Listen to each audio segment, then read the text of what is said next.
Hello, welcome to Apache News Live. This is Matt Weiner. And this is Bradford Yao. And tonight, we have a special game for you. Not only is it senior night, but it's also going to be our last home game of the year.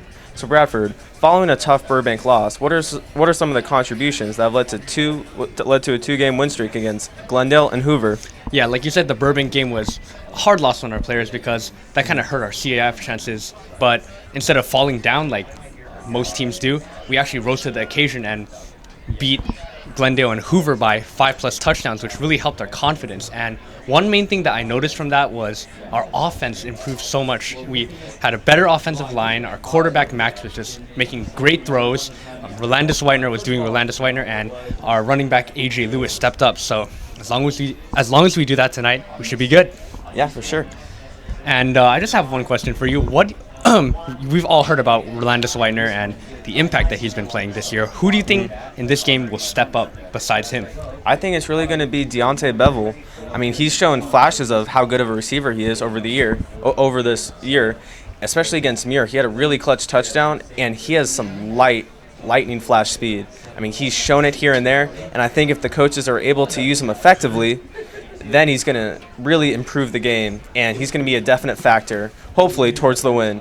PHS has also not had the strongest this season, but they have shown improvement throughout the year. They've had a competitive game against CV and Burroughs, and it's going to be interesting to see how it's going to play out now going against a tough Apaches team that's playing with fire. Yeah, like you said, although Pasadena has been putting up great games against tough players, teams like CV and Burroughs, we look at their record 2-6. It's not the most impressive, and they actually have lost to some weaker teams that we have beaten already. So yeah, that kind of just is like a telltale sign that we should be able to win this game. But it's just, I guess, delivery on the coaches and how our players perform in this pink senior night. Yeah, even talking to some of the players, Marquis Moore had mentioned that Darnell Williams was the best running back that they're going to face this year. So we were actually able to he might have had a lot of rushing yards against us, but for the most part, we were able to stop him at times. So it seems that no matter which running back we face, we're going to be pretty solid against them. Do you think that's because of our defensive line improving and our linebackers? Yeah, we really have to give a couple mentions to Dorset Manning, Cesar Haro, I believe, leads the league in sacks. And Jake Metters, I mean, he's had a hell of a season. He's talking to Boise State, Fresno State, and a few other colleges as a great student, and it's really transcending well to a solid junior year, leading with momentum heading into a solid senior season. Yep. Well, and one other thing that we might be important for this game, coaching. What do you think about that? Like we saw in that Burbank game, the timeouts were not really used that well. Do you think that's going to be another big factor in winning tonight? Yeah, just clock management. Clock management is going to be the biggest thing heading into tonight. Also, we're going to have to see how they use Rolandis Whitener, because I feel at times they use him effectively, and at times they just tried to force the ball to him. And everybody around the league has heard about him. He even had his Under the Radar released last night, and more than 5,000 people are going to hear about him by the end of this week. So you have to key on him and make sure that that everything he does is well distributed throughout the offense. All right, and it seems that the game is about to start now, and we'll join back with you guys shortly. All right, sounds good.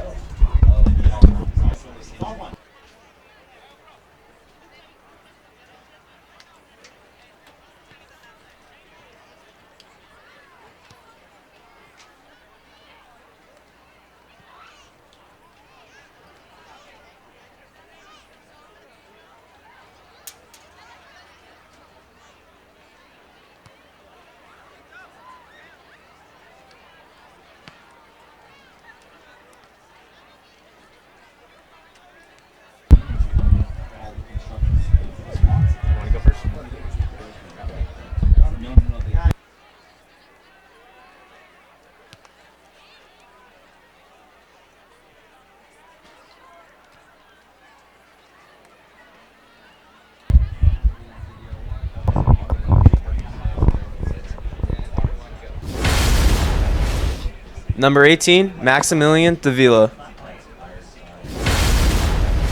Number 15, Alex Reyes.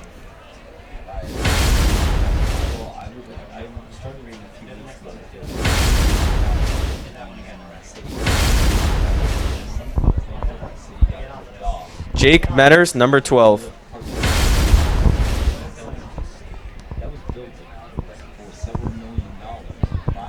Sorry, we're having some technical difficulties.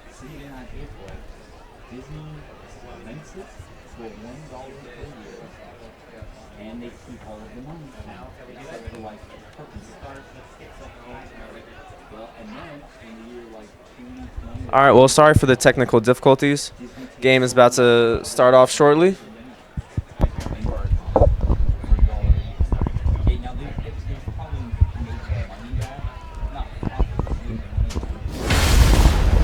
Number 1, Landon Schweiner.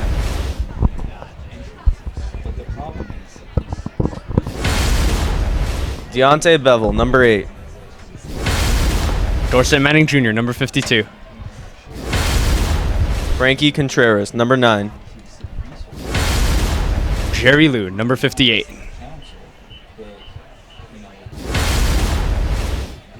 Michelangelo Loretto, number 55.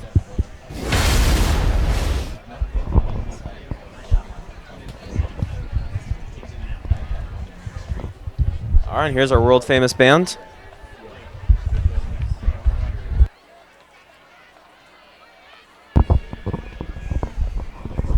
Seems that there's going to be a performance before the game for a change. We see that there's like usually during halftime, but it seems that senior night they're going to be changing things up a little bit.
Ladies and gentlemen, would you please rise and remove your hats for the playing of the national anthem by the award-winning Arcadia High School Marching Band and Color Guard.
And as we see the captains are going to be going out to midfield here.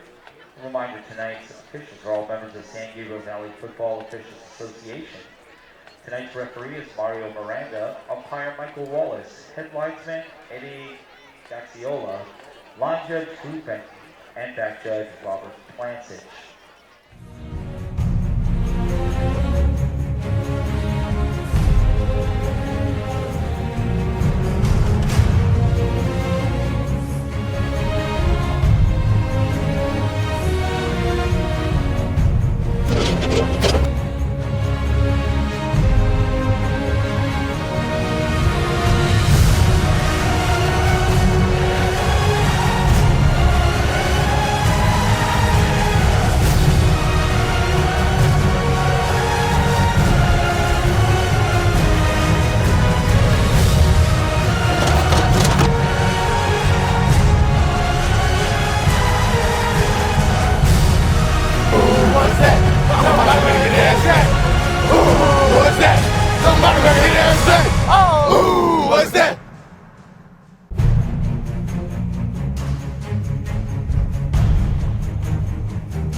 Okay, while we're waiting for the opening kickoff, after 4 innings, the Astros lead the Dodgers by a score of 4-1. That's after 4, Astros up 4-1.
motorcycles on close football. Pasadena is going to be kicking off to the Apaches. Key to receive Arcadia, we have number 1, Rolando Schweitner, and number 8, Deontay Bevel.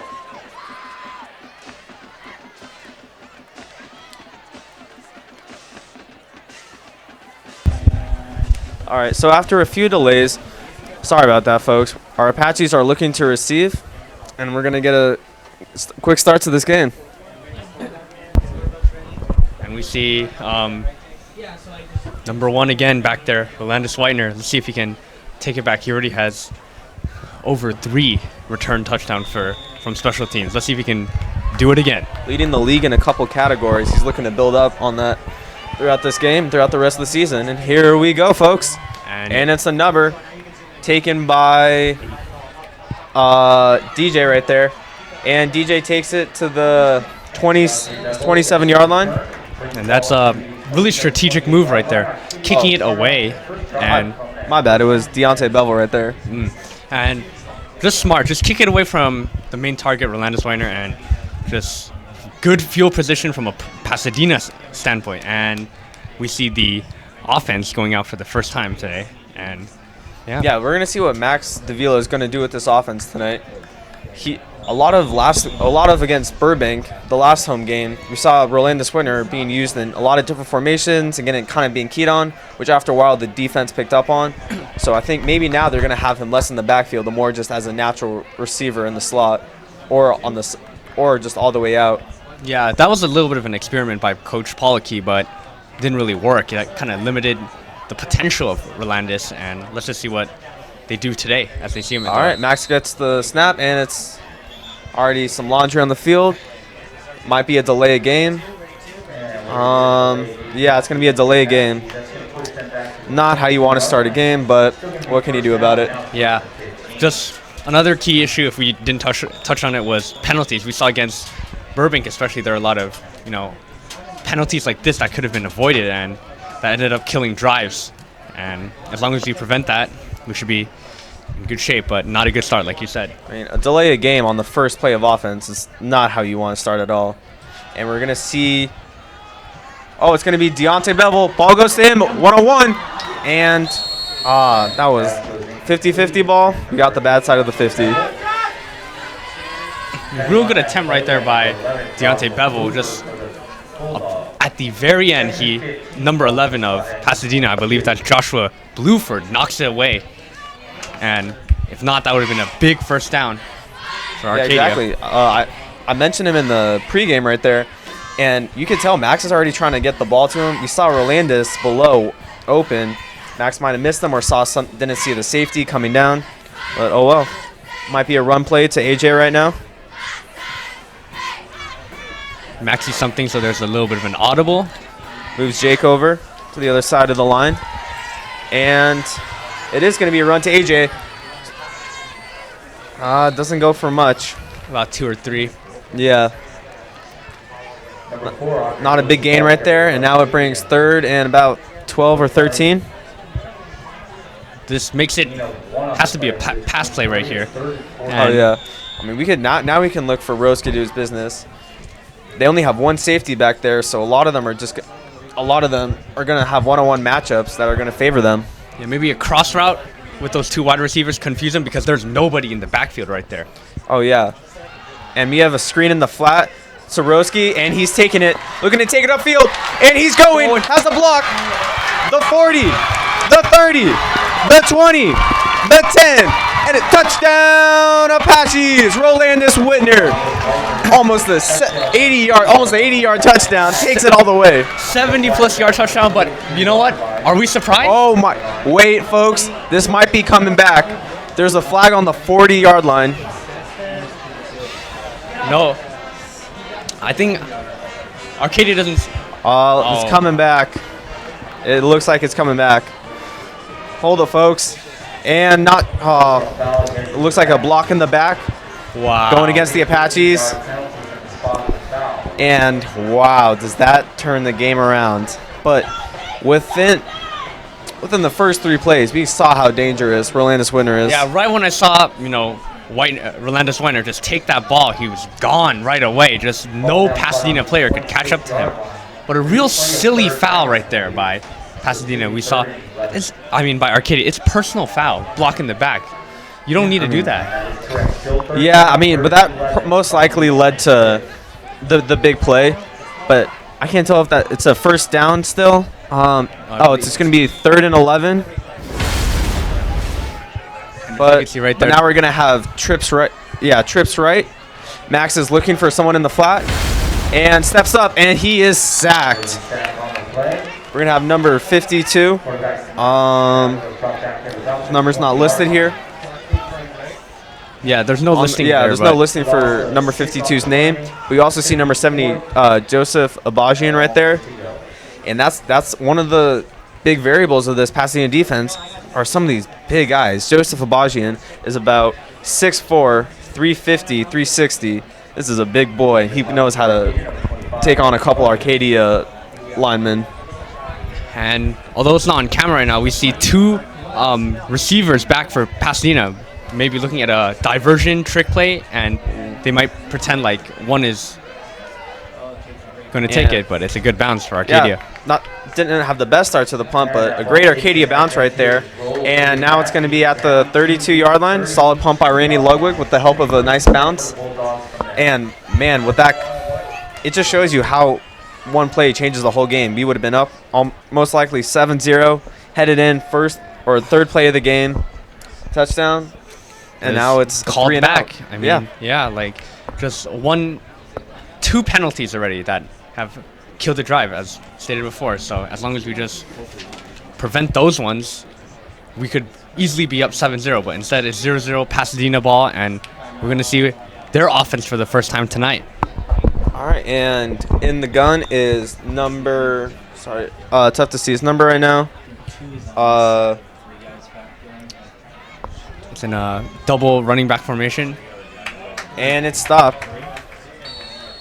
Got a few extra yards after the carry from a push, but it's going to be about a 2nd and 7, 2nd and 6 situation. Hold on. The ball at the 35-yard line. 3 yards on that gain. It's going to be 2nd and 7. And number 1, Hakeem Herring, finally found his name, is behind the gun right there. And a dual threat quarterback, likes to run. Not the greatest arm, but it's going to be something the Apaches have to deal with. Yeah, it's going to be similar to there's going to false start. Oh, definitely saw that on number 66, Coco Ghazdanian. I believe Coco was in our school. Yeah, Coco was going to play for the Apaches, but ended up transferring. So he went from Doherty to Arcadia and now at Pasadena. And Coco's been a solid lineman, offensive and defense, the past couple years for Doherty. Had a couple of league mentions last year. And that's one of the key components of this Pasadena offense are these big offensive linemen. So we're going to see a 2nd and 12 situation here. Let's see what. And another penalty. Hopefully a false start. It's going to make a 2nd and 17. Can't tell. No signal yet. Refs discussing. See what it is. I couldn't really tell what they're most likely. It seems like Pasadena is moving back, so another false start. So 2 false starts for Pasadena. They were 2nd and 7, decent field position at the 33-yard line, but now they are pushed all the way back. And let's see if Arcadia can capitalize here with a possible turnover. Yeah, it's good. I mean, after a couple Arcadia mistakes, it's good to see Pasadena making a couple of their own. And Akeem's looking to pass, and it sails it.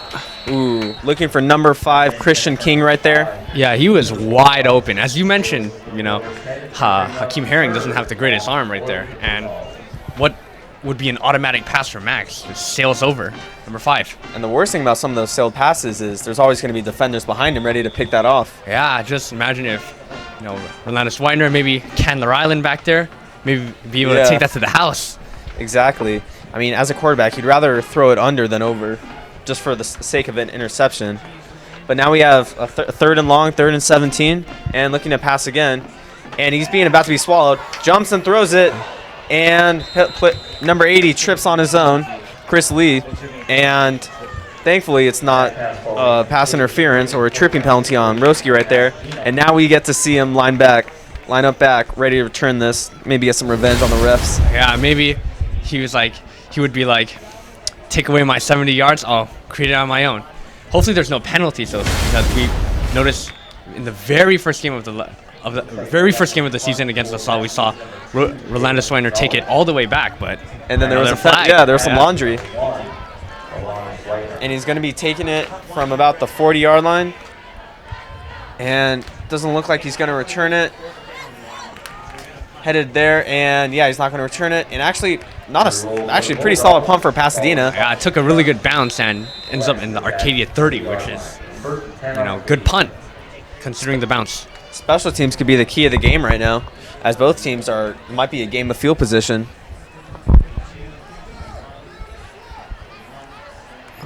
I mean, as what was thought to be an offensive shootout, this could just be a defensive-only game where it's just a lot of grunt plays that only go for 3 or 4 yards. Yeah, we thought the Burbank game was going to be an offensive game, but and that was close. That was only 17-14. Yeah.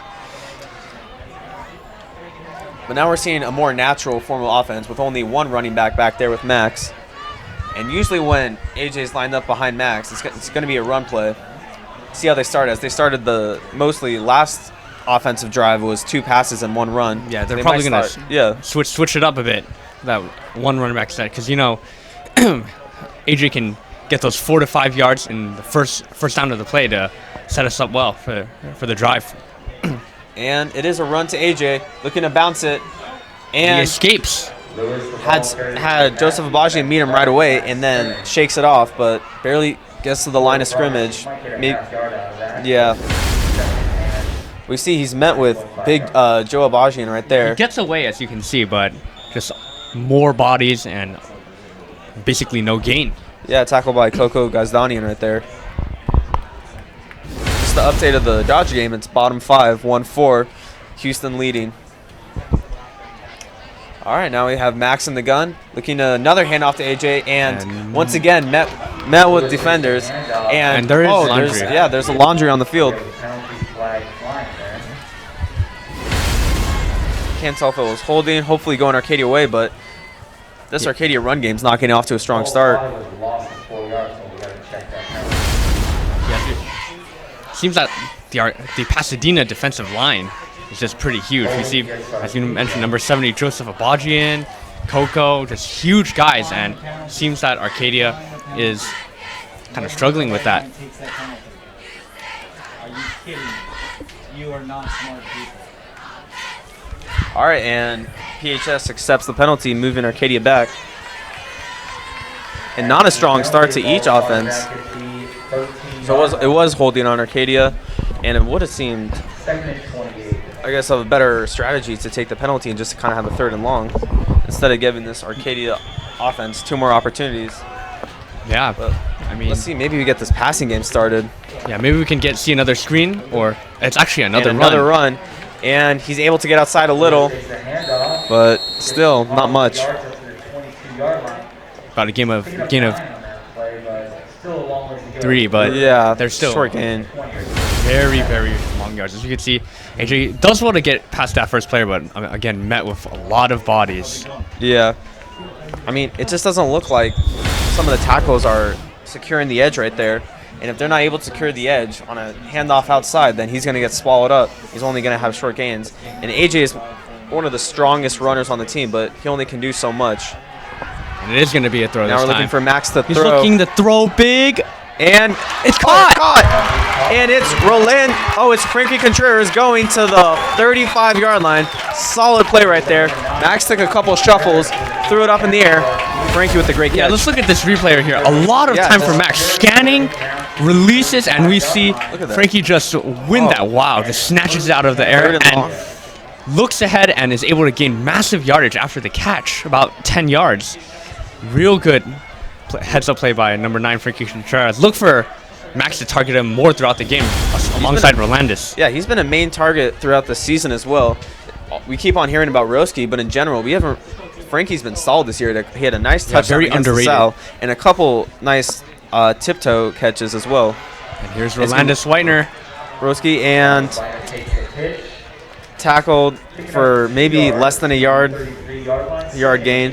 Yeah, and that's a position where I don't really like him to see. Although you can see he takes off real good, and it seems that he's following the holes. It's not a real good position putting him there.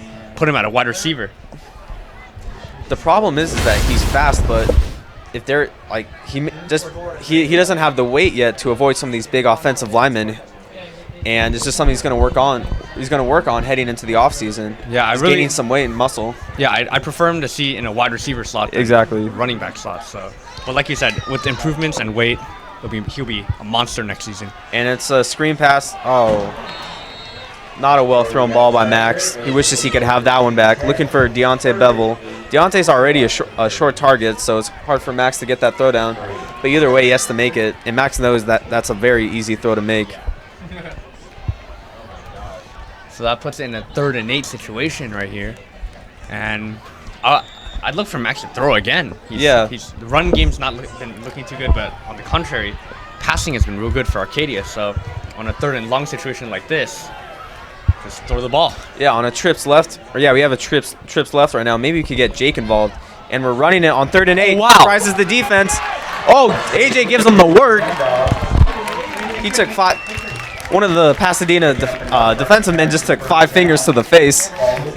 That is just a huge hole. Huh. It fooled us. I thought it was going to be a certain throw with 3 receivers on the left, but maybe that's the catalyst of this run game. If you look at him, he's just going straight up the middle, not even a draw. And poor number 11. Wow. Ooh. Yeah. 2 times. Oh, yeah. Two of them. Just a couple 1-inch punches, and that's some of the weight or the strength that we want to see Roski add to this offseason, where you can manhandle the defense. And it's a fake pitch to Roski. AJ taking it. Runs one guy over, but tackled. But Randy Santalon just ate a big hit from AJ Lewis. Yeah, as we can see right here, AJ, whenever he trucks an opponent, he goes all in, and yep, there's no chance right there. AJ takes him down. The opponent doesn't take down AJ.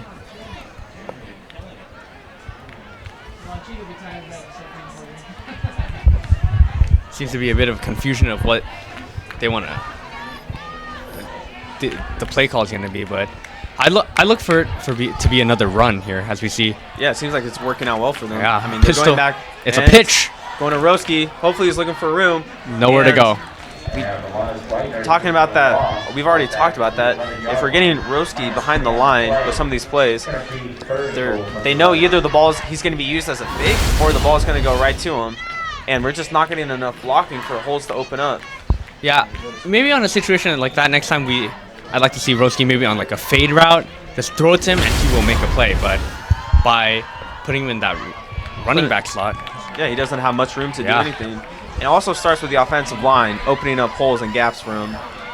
But on a third and 11, we're looking for Max to pass. He has a double set on both sides, and it's a run surprisingly, to AJ, and doesn't go anywhere. Not really.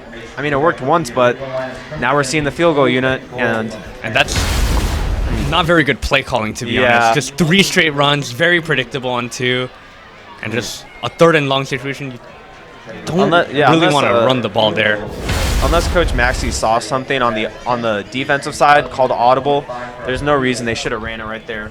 The best athletes on this team are the receivers, and you got to give them the chance to do something. The line has been one of the weaker parts of the season, and you'd rather put trust into your better set of players. But Randy Ludwig kick is barely squeaks in. Good. Wow. Oh well, got on the board first, and we're gonna hopefully we have some of that momentum heading to the next offensive drive. Yeah, we saw, though our offense may not be the sharpest right now, our defense has been very good, stopping Pasadena in their efforts. So let's just see if we can emulate that.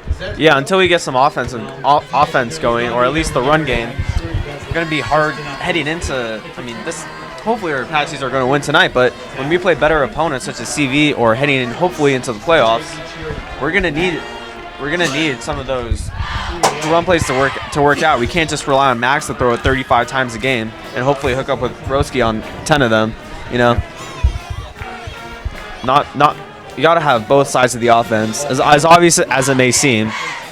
there's a reason why it's that obvious. Yeah. And maybe, who knows? Maybe the staff is saving their better plays for, teams like CV and, in this playoffs, because give away some of your trick plays right now. That could lead for teams to do their homework, and we'll remove the element of just added surprise. film. Yeah. Talking to Jimmy after the Burbank game, he said they already started to prepare for CV. And a solid kick from Fernando goes to the 8-yard line. Number 2 returning it. And he has some room. Actually, pretty all right. Special teams right there. They get the ball at the 27, 28-yard line. Yeah, we see for a change that Fernando doesn't squib kick it and actually boots it, which is interesting because we saw in the previous game that if he did boot it, it would end in big yardage. Yeah. Let's see who we have on the tackle.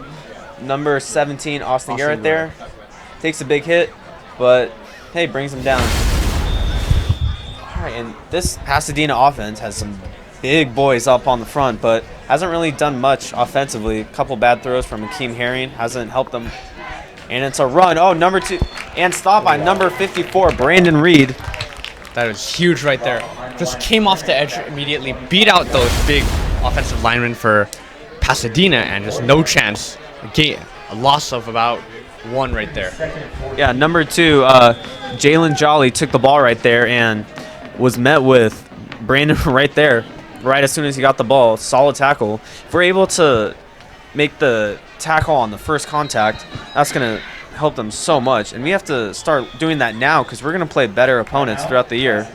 And it's going to be a timeout, Pasadena. Quick Dodger game update. It's the top of the 6th inning. Houston's up 5-1 against the Dodgers. And hopefully they can pull this out. How are you liking our chances? Well, I liked them a lot better after game 1. I'll put it that way. Yeah, there's still a lot of time though. Hopefully they can come back, and thank you guys for tuning in to our game instead of. Or you could go back and forth. You can do back and forth as well, but it's good. Apache Football Apparel at store.apachefootball.org. All sorts of great items on there, and money spent there goes to help support the Apache football program. Once again, Apache Football Apparel. Long time out here. ApacheFootball.org. Let's see if Pasadena is cooking up a new set of drive or a new set of plays for this upcoming drive. They could be running a no huddle. Yeah, I'd actually like to see Pasadena to use their quarterback in a more dual threat thing, a type style. Those read options, those worked really well for Hoover, and it's something that Pasadena could emulate, and maybe that's what they were talking about in the timeout. But let's say, wow. And a bad offensive. That's not allowed in football. That's a bad offensive false start from number 2, Jalen Jolly. Kind of got off to a rough start. Yeah, that's already 3 false starts right there for Pasadena. Yeah, the first 2 on second down of the last drive, and now this one opens up a 2nd and 19. Not looking so good for them, huh? Yeah, very undisciplined on the offensive side of Pasadena, and if they want to compete against Arcadia, they need to clean that up. Yeah, that's just a mental game. And it's a pass complete to number 2, Jalen Jolly, and met with defenders, taken down by, looks like number 54, 55, Michelangelo Loretto. Yeah, decent yardage right there, but we see Arcadia. Oh, God. And we see someone down. It doesn't look good. That might be Brandon Reed, number 54. Hopefully we could get a replay of the injury. Let's see right here. Could just land awkwardly. Pay attention to the top of your screen. And as he's going to make a tackle, he Oh, gets tripped up. his own player And- actually takes him out. Yeah. I Own believe player. it's a lower leg injury. Hopefully he's okay. Yeah. Oh, God. I mean, he could have just landed awkwardly right there. Kind of hard to tell. I'm Yeah. not a doctor, that's for sure, so I'm not going to make a big guess, but just Yeah, looked, at least, yeah. Yeah, it was just the momentum of his own player. His own player actually got pushed over, and he was surprised. He didn't expect that, and he was standing. His leg was standing still, and that might be a lower leg injury, and that does not look good, especially with CV next week and the playoffs looming. He's a big player for us. Oh, yeah. And I believe that this is his first year actually playing football, even though he's a senior. I mean, he's a big guy, so it's a bewilderment of why this is his first year, but he's been solid for the Apaches. We just saw him have a solid tackle for loss right now. Yeah, imagine if he's been playing all 4 years. How he could even be rated, you know? Yeah, or started in middle school playing tackle football. Yeah. That's where most of these guys went or met up with each other, or how they know each other for so long is the Pasadena Trojans. So to think about if he's with that posse, who knows? And he seems to be He's helped at up. least walking. But hopefully he can return to the game. Yeah. I mean, there's been some crazy. I mean, we saw Max go down, and actually looking at the replay a while later, it was horrible. His ankle got twisted underneath a couple of defensive players, and there was like 600 pounds on his ankle, and he was able to come back into the game later. Seems like he's not being able to put any pressure at all with that right leg. And so it's the right. Yeah, it's a right leg issue. I'm not sure if he might have to rule out for this game. Yeah, hopefully at halftime we could get an injury report, but that's a big name for this for this defense. But we have Marquis Moore to fill in as well, who's a solid player. Here we are. And it's a Passing pass the throws. and Oh my goodness! great coverage on Candler Island. Candler Island almost got a big hand of that. Almost just snatched that. Could have been his pick that he's been waiting for. Yeah, even though this Apache defense has been really solid, there hasn't been many picks so far. Only Rolandis has a couple. Hopefully he has a punt return right here. He's standing at the 50, not expecting a big punt, but as we've seen before, the punter was trying to punt it as far away from him as possible, so might not be able to return it. I mean, he's just kind of back there like a center fielder on a sacrifice fly, just waiting to get momentum to move into the ball as he's catching it. And That's it's a a high bad snap. and There's it's going to be illegal substitution on PHS most likely. and another penalty. That's just mental error. That has nothing to do with football. That's just preparation. Yeah. And that was actually a pretty good punt right there, away from Rolandis. Yeah, considering that he had like 8 guys coming at him with whistles and everything. Not too shabby. And there's something interesting to note here. The punter is actually number 2, Jalen Jolie, who's the wide receiver and cornerback as well. So Yeah, we can see that there's dual threat athletes on Pasadena, but it's notably that they might not emphasize in special teams. Well, the Dodgers have runners on second and third with no out. False start. And that one's going to be a false start. Oh, it's going to be a false start as there was a ton of movement going on, but It's going to be 4th and 17. it's going to be 4th and 17, and he's going to have to Ball's down to 21 yards. punt near the end zone, so a bad snap could lead to an Apache touchdown. But one thing we've seen about Pasadena is that a lot of their penalties have come before the play has even started. So that just shows that Mental errors. Yeah, the mental errors. This has nothing to do with the football part. And it's a kick to Rolandis, and he's looking to take it. Takes it up here the he sideline. goes. Dodges a man, and see ya. He's gone. He's gone. And it's the 20, the 10, one man to beat. Touchdown, and number 2 misses him. What do you expect, folks?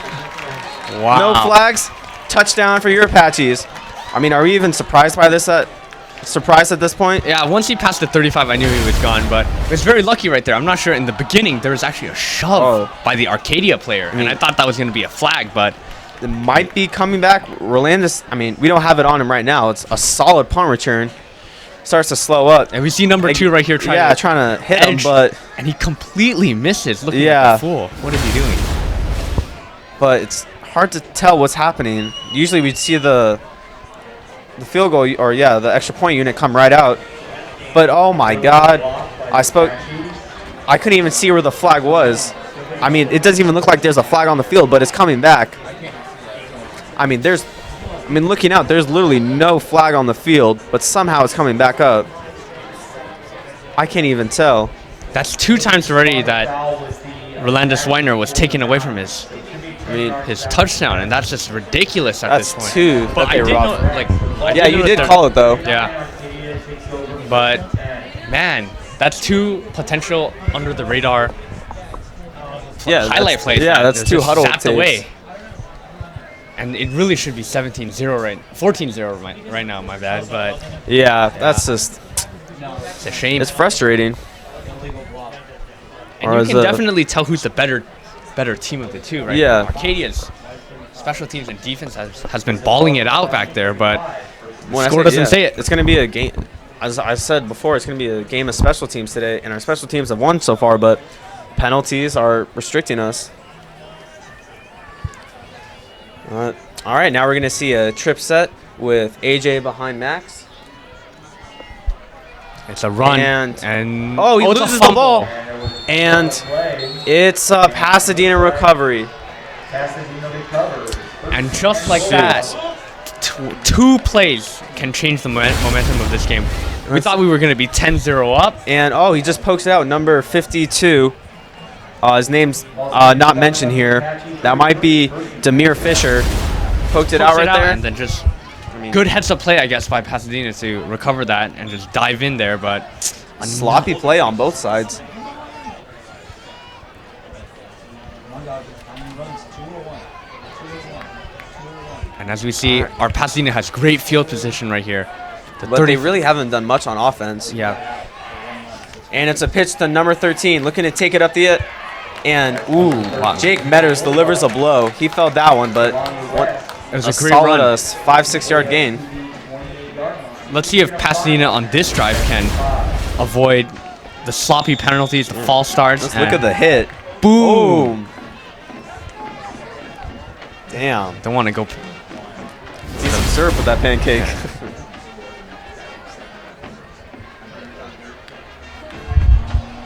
And with a little bit of momentum, I mean, this Pasadena offense can make a move.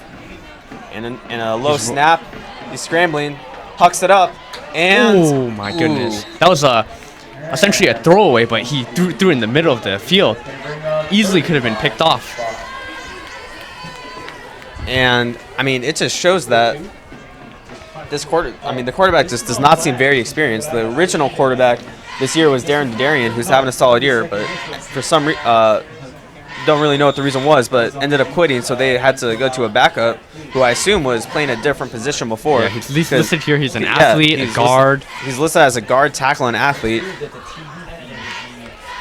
But they just have to work with what they have. And it's going to be a third down, and it's another pitch from number 13. And Oh wow. a couple missed. Oh my Nothing gosh. but missed tackles. And finally, Roski takes him down. Yes. But number 13, Jelani West, gets his revenge. That really should have been stopped at about 2 to 3 yard line. But as you can see, 1 missed tackle, 2 missed tackle, Yeah. 3 missed tackle. You're right. There should have been a 2 to 3 yard gain. And then Roski finally swings him down from the back of his jersey. He kind of stops him in his tracks. But that's the mistakes we're talking about. That could have easily been a touchdown. And now that puts him in a great field position. Now let's see if Arcadia can stop Pasadena here with maybe a string of stopping of the runs, false starts again by Pasadena. Who knows? This isn't a guaranteed touchdown here. Yeah, this big offensive line can make a move, though. And, wow, Apache defense got him. Alex Williams, Marquis Moore, Jimmy Gassner right there on the tackle, looking solid.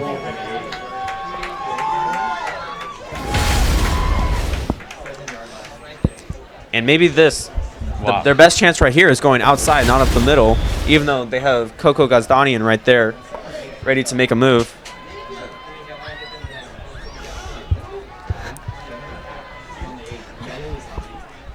Yeah, our biggest gains today for Pasadena have just been the pitches. So Yeah. just keep doing that. And it's another pitch to it's so Jelani West. predictable. He might get the Wow. edge right here, folks. And he does not. He stopped on about the 1 or 2 yard line, forcing a third down, but QB sneak. We can see a touchdown for the Bulldogs pretty quickly. Yeah, it's so predictable. Just doing that same pitch 3 plays in a row, and we're not able to stop it.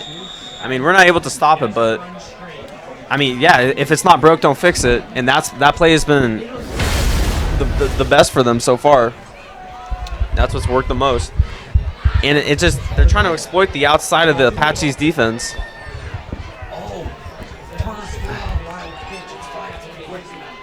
And a quick Dodger update, it's now 5-3 at the top of the 6th. Oh, never mind. And There's a fumble. It could be a fumble. Oh, hopefully they come up with it. And at the bottom of the dog pile, it looks like the Apaches have it, or it could be a 4th down. I mean, I don't know how they marked that. I believe it is a 4th down. Oh, yeah. As we can see right here, you'll see you it got comes it. out, and Alex Williams should get it right there, but Oh. he fumbles it. And PHS is somehow able to recover. Yeah. That. Wow. And that is the end of the first quarter. And- Arcadia up 3-0. It's a very long game. Already Yeah. 7:47, man. Only 15 minutes of game. Definitely a much more exciting game than Burbank, where Burbank was just a lot of runs up the middle, just grinding out the clock.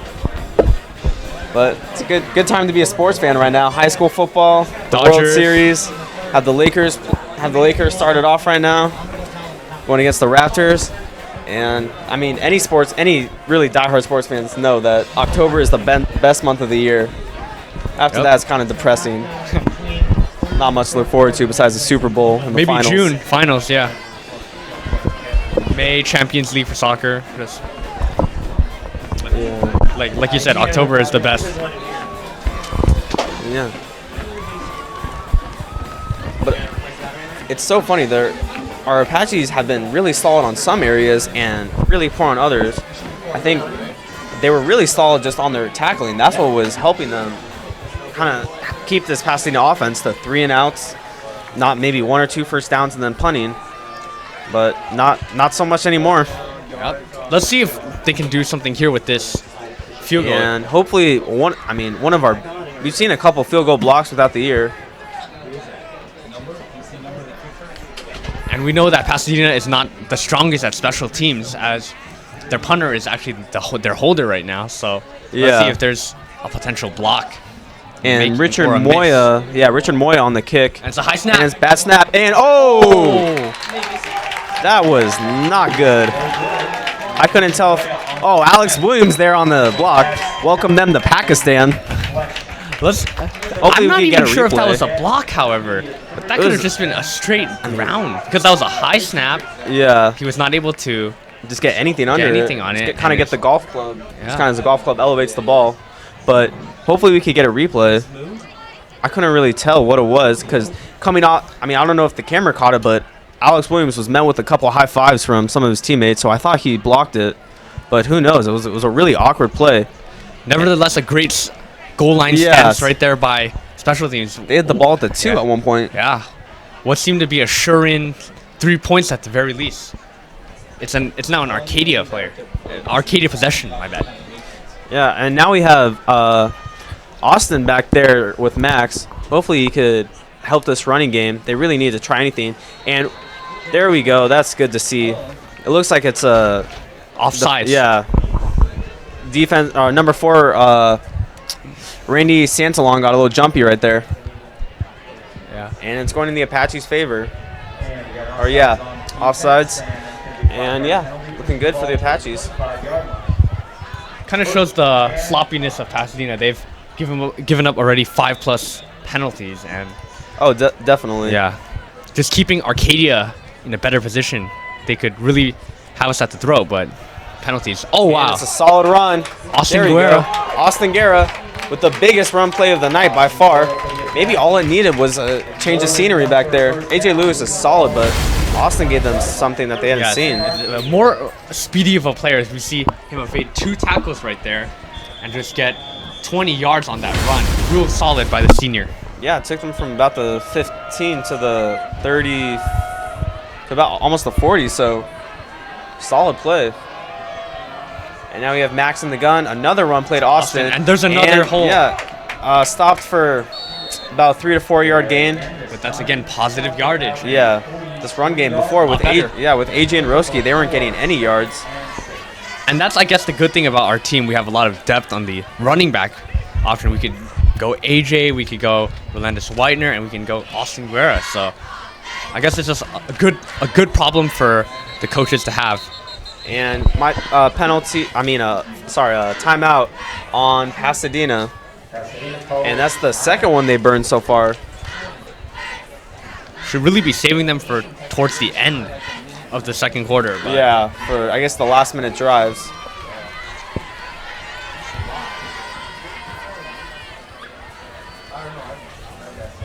Maybe they need to give their guys a rest because this this whole roster is short on guys. Very, very thin. As you just look at the Arcadia side and the Pasadena side, this Arcadia side is almost double.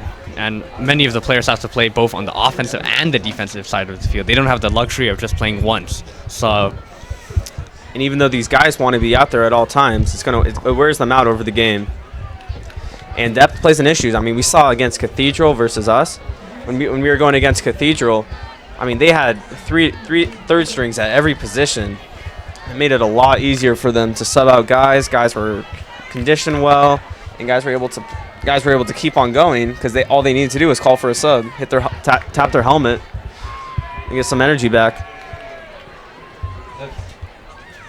All right, now on a 2nd and 6, Max in the shotgun again with Austin behind him. Might be another run, yeah. Yeah, I mean that could be the main running back for the rest of the game. But we see the whole right side of the field wide open, not being used. It is a run. And wow! A run. Cuts back and first. Oh! Lays a nice hit on number 15. Not really sure. Number 15. You can see not the listed right here. He takes a knock right there, but still keeps going. As he's going down here, lowers that shoulder, and wow, number 15.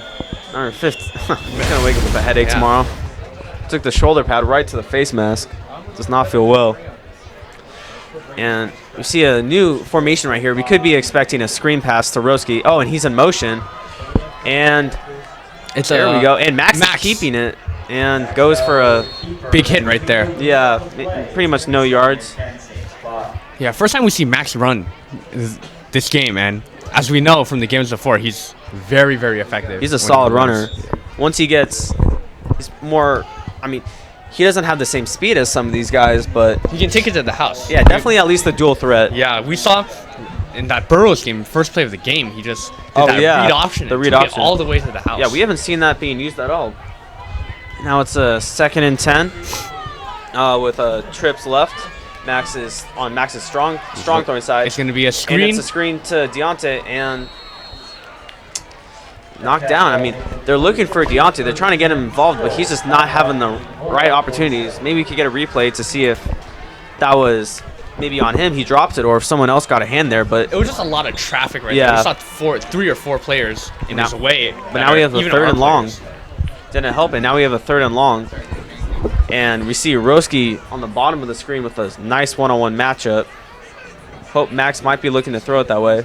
I just hope they don't have another run up the middle. Even though it has worked in the past, I just don't know if that's the best idea right now. We see Roski has that one-on-one right there on the it's hard. Oh, you can't see on the screen. And he goes there. Give it for him. It's a slant.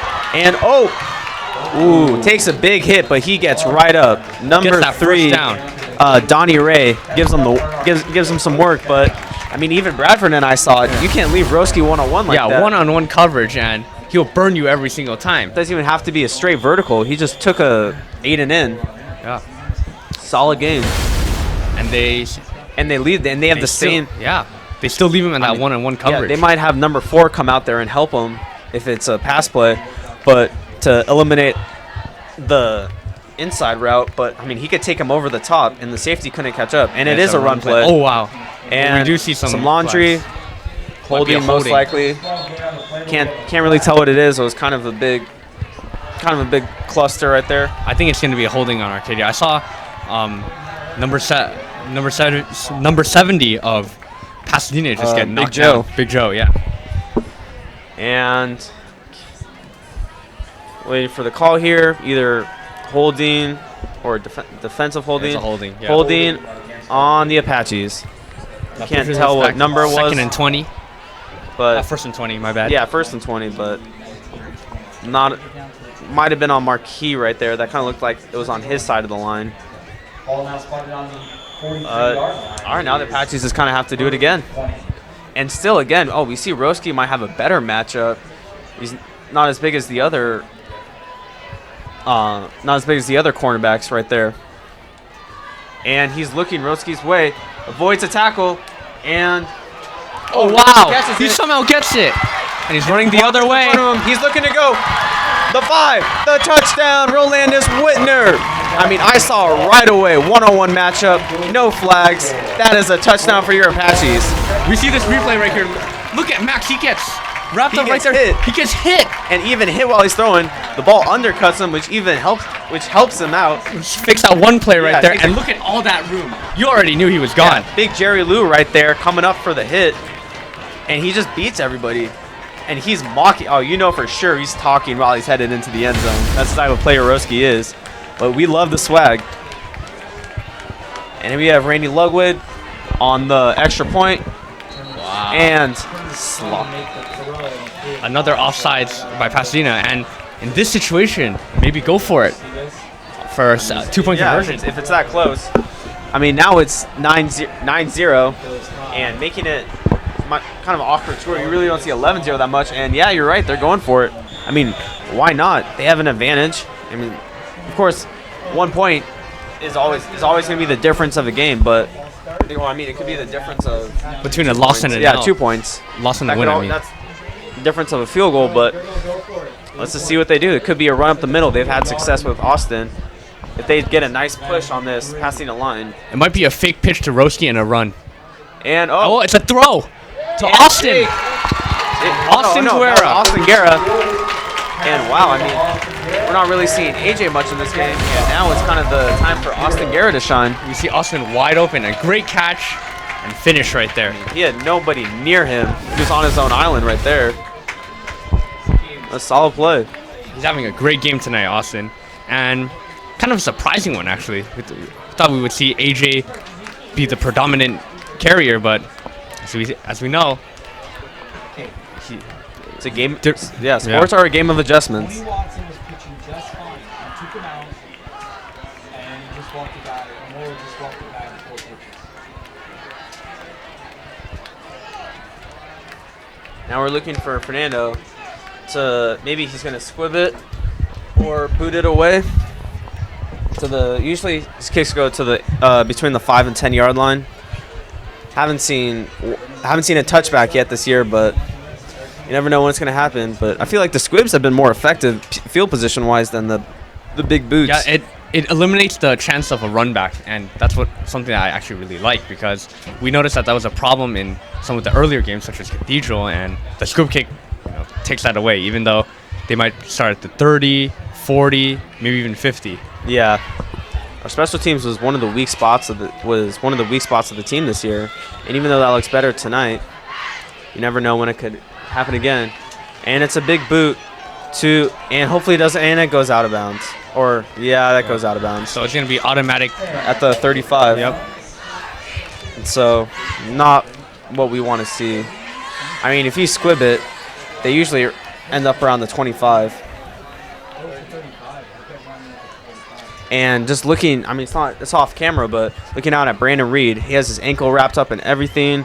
Looks like he's in a tremendous amount of pain, laying on his back, and does not look like he's going to come back to the game. big loss right there, and he already made a big impact already. they're showing him right there. Yeah, they're showing him right now. And, I mean, hopefully he's able to make it, because we want to see him out there more than anything, but also it might not be worth risking him. Yeah, if we already have a lead like this, we might want to save him for the CV and playoffs. A good thing to shut him down for right now and not aggravate anything further. So this is Exactly. actually a good move right here by the. And let's see what Hakeem Herring could do with this Bulldog offense. Stepping up, looking for a big pass. Might get picked. And number 80, Chris Lee, intended receiver. A big dog right there, 6'3", 190. Yeah. And they just couldn't connect, but it looked like he just kind of hucked it up there blindfolded, wish for the best, because he had like three. There was throwing it when he was double teamed. He might have had a step, but that was nowhere near enough. Yeah, that's actually a waste right there. That receiver is a lot bigger than all of our cornerbacks, and So I I would try to Give a target 50-50 that. ball. Yeah, as you can see right there, Yeah. Artis and On the him. bottom That's screen. a big Can't really see him right now, comparison. but yeah. and he's looking to go to the left side. Steps up, throws it that way again, and Wow. both guys. That's Corey a Brumfield and Andrew Lopez just get mixed up. Lack of communication. They both tried to pick it off the same, as you can see. A deep Yeah. ball to nowhere. to nowhere. And as you can see right here, both of them, wow. Ooh, see- that look. That looked like that was Andrew's ball right there, but Yeah. I mean, it's kind of like two center fielder and a left fielder, right fielder communicating on who's going to catch a fly ball. Yeah. It's the same situation. Real unfortunate if That if would there's have been a big change of momentum. if one of the two was missing, that would have been a Exactly. guaranteed pick. But Catches it, falls on his back. If he's not touched, takes it for a gain. they'll get another chance right here because I think they're gonna. Oh, actually, it's gonna be a run. A run play, and that's stopped for maybe little to no gain. Call us down. Put it down. And Gonna be a maybe 3 and get a out. replay. Couldn't really tell who was there. It looked like maybe Marquis, maybe Dorset right there on the tackle, and Marquis couldn't really tell. It was kind of a swarm of guys. And this is interesting right here. We see the returner is going to be Frankie Contreras, I mean, number 9. Maybe Wow. they're probably just giving Roski some rest. They want to save his energy a little, but like, I mean, unless they're trying to give Roski some rest, I don't see a reason why not to have him out there. But I mean, we see him on the bench, Yeah, he's been running a lot, actually. Yeah. head And down, just trying to get some rest. And a quick Lakers update. At the end of the first, it's Lakers 26, Raptors 19. And Lakers are- not really sure what the penalty was. It's going to be an illegal substitution. Yeah. Oh, yeah, That's the second time already by Pasadena. It's a real sloppy play. Yeah, I mean, that's the difference we see between Pasadena and Arcadia is the amount of just mental errors like that. But that's also the difference between Arcadia and a Cathedral. Oh my and it's goodness. a horrible punt. And it goes, barely hits his foot at all. Gets the left pinky toe at most, or the right pinky toe at most. That's what you call a toe kick in soccer. That Yeah. goes 10 yards, I believe. I mean, Wow. they started on the, I forgot. The He kicked- 35 yeah. yard line around Only there. one there? Yeah, He's 2 full pitches behind. That's a minute delay. This thing is usually delayed because it's being pitched to the MLB.com.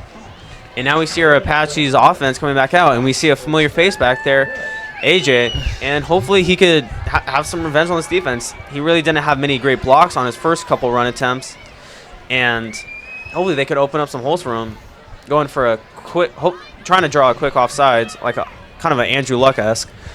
Max takes it back for an audible, and it's going to be a run. A run. And Again, AJ really nowhere to go. but one of the great parts about AJ is that every time he gets hit, the first guy to make a hit isn't the one to bring him down. Yep, Yeah. he absorbs that contact, but the thing is, it's easy to, once you get someone around you, you could just pile up more bodies. And It it'll slows bring him down. Yeah. He's getting slowed down. Maybe in a defense like this, it would be better to put Austin, a more speedy running back, and Yeah. just make those quick cuts and just Both run of those through. guys are so fast, though. It's kind of hard. I mean, maybe it just could have been Austin's luck that he had better Blocking. blocks. Whoa, that's a and big AJ block had right a big block right there, and Frankie on the nice catch. And he's still in bounds.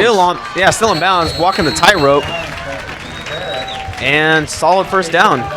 Maybe a gain of 15 to 20. Yep. And again, moving the chains, Arcadia. And oh, look at that block from AJ. AJ gives him the work. And we see Frankie, great footwork, probably one of Frankie's best attributes. Is that what he lacks in strength and size, he makes for a nimbleness in footwork. We see a lot of substituting going on for Pasadena. Just Those guys are getting tired. You could tell. I mean, by the end of this yeah, second quarter, they're going to be all drained. yeah. I mean, playing every player for those guys, especially like Coco and Joe, those are big guys. Those guys are going to need a lot of rest. And AJ, finally finds a hole. And he's still going. And he's has to get a couple guys to get past and tackled around the 10-yard line, puts Arcadia in the red zone. And we're just moving that up-tempo offense right there. Just pounding Pasadena's defense, as we can see right here. He just gets around right there.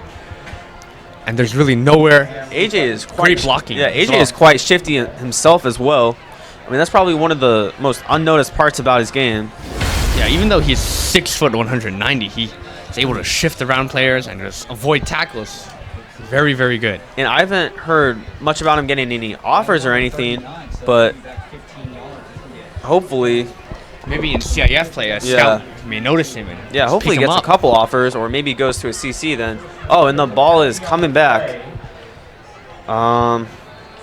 Could couldn't maybe a holding penalty. Couldn't really tell what it was. And again, a big play erased by Yeah. a penalty. Poor AJ. He's like, damn, I finally broke something. Yeah. Yeah. And that's going to be a 1st and 25.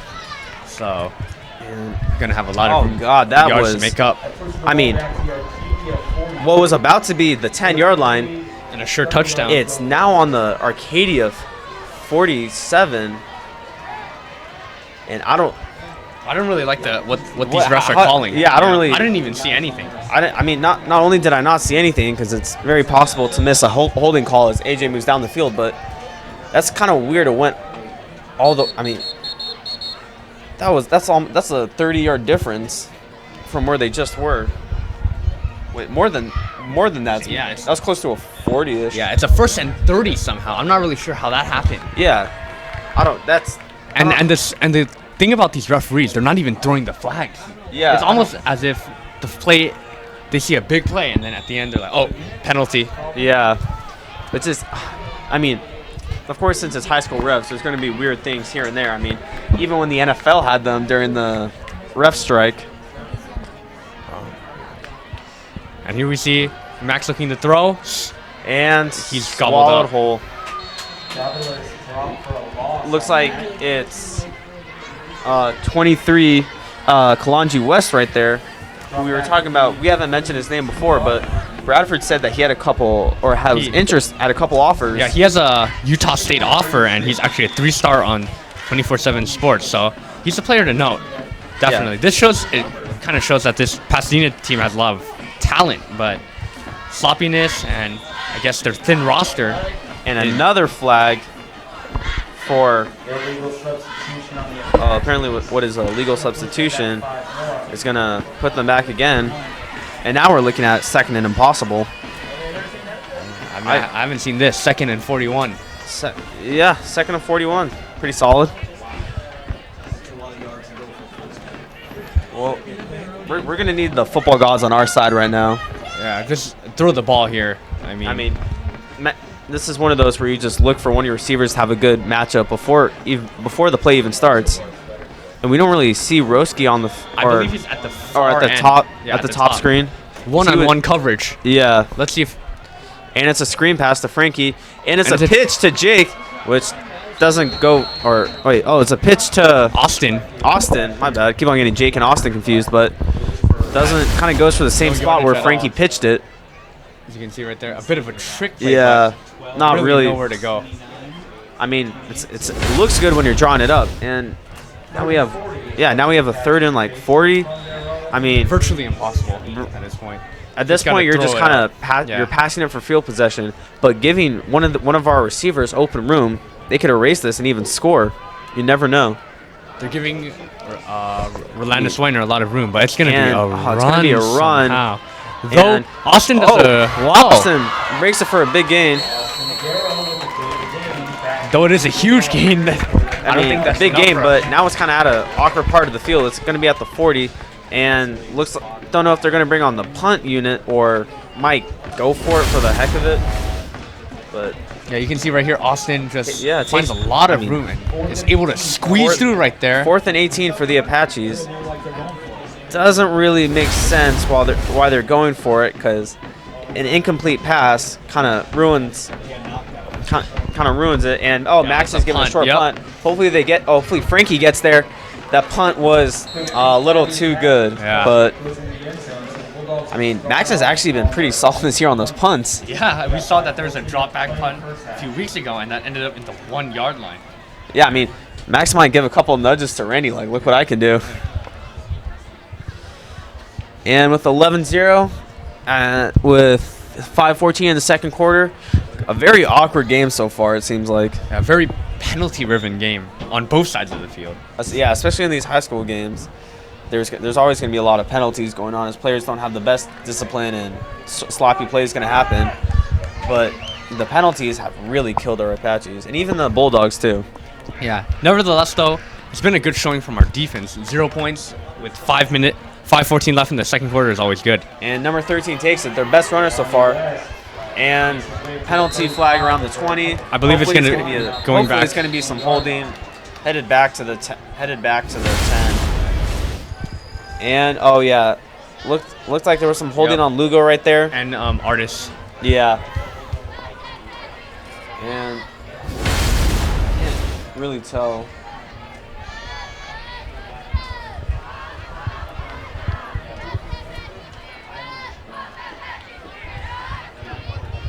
And just waiting for the call on the refs.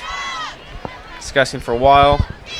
But it looks like even Pasadena knows it's going back. I mean, still waiting. There we go. Holding on Pasadena.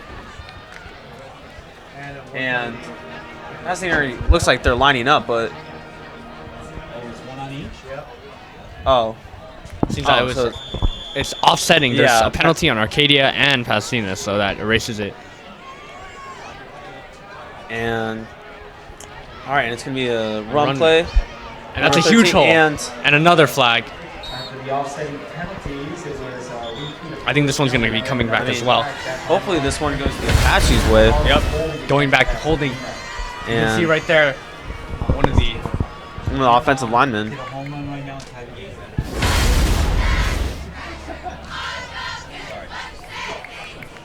I get a little lost. So as you can see, it's a first. All right, there we go. There we go. First and 20. And this is a perfect place to get a potential pick right here. We're gonna make Oh, yeah. this quarterback who is not very comfortable throwing, as we've seen, to throw Yeah. the ball. I mean, if I were as Pollock here right now, I'd play our linebackers up. I would make the quarterback have to throw a one-on-one because our corners are good enough to stand alone with these receivers, and playing our linebackers up only stops the run. Makes it a lot easier to clog the holes. And they are it's play throwing. action, and oh, It's and a solid hit caught by Tory Brumfield. That's what we Wow. like to see. Was a little too quick to see who made the hit, but We can see right here, it's a fake. Yeah, it's a Seemed to fake. be a great throw and a completion, but boom! Oh, DJ. DJ. That's funny. That's a cousin to cousin connection right there. Yeah, Wow. DJ's the older second cousin of Tory. Give him an assist. And I think he might have called that. Yeah, referee called that one. I mean, not really expected that way for a pick, but I'm We'll not take it. complaining. Yeah, football gods are on our side after that kind of wacky penalty before led to a 1st and 30. So let's see if Max and Co can capitalize. Great field position. Yeah, exactly. Hopefully he's got this pass game going, and Max is looking to strong side. Takes a shot in the end to zone. Deontay, and there we go. Solid catch. Goes up for it and pulls it down. Yeah. I don't know if you saw that, but number 9, It's a Frankie flag. Contreras. And it's a flag. Oh, roughing the passer on Pasadena, so that's only going to move the Apaches up even farther. As- But let's we look- see let's see. Max sitting Boom, there. yep. Yeah, Max Roughing the takes a passer. shot. Deontay goes up there and just brings it. Oh. Yeah. I'm not sure if you could see, Oh. but in the front, Yeah. number 9, Frankie Contreras, wide open. Yeah, exactly. So Max has had multiple options. I mean, we could look for a big pass game coming up here.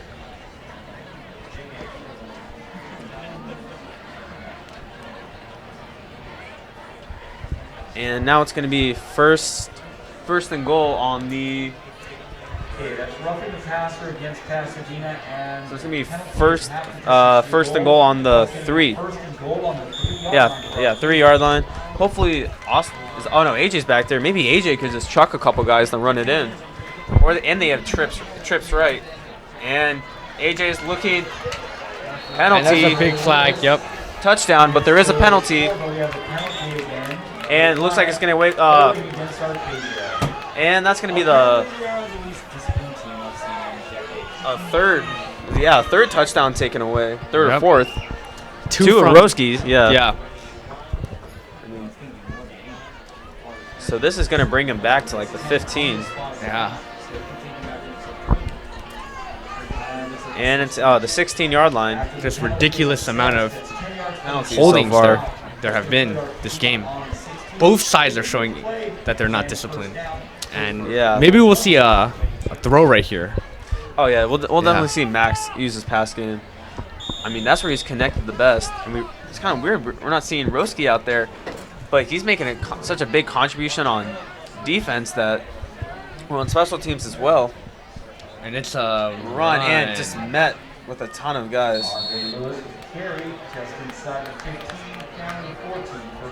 Strange play calling right here. We see that.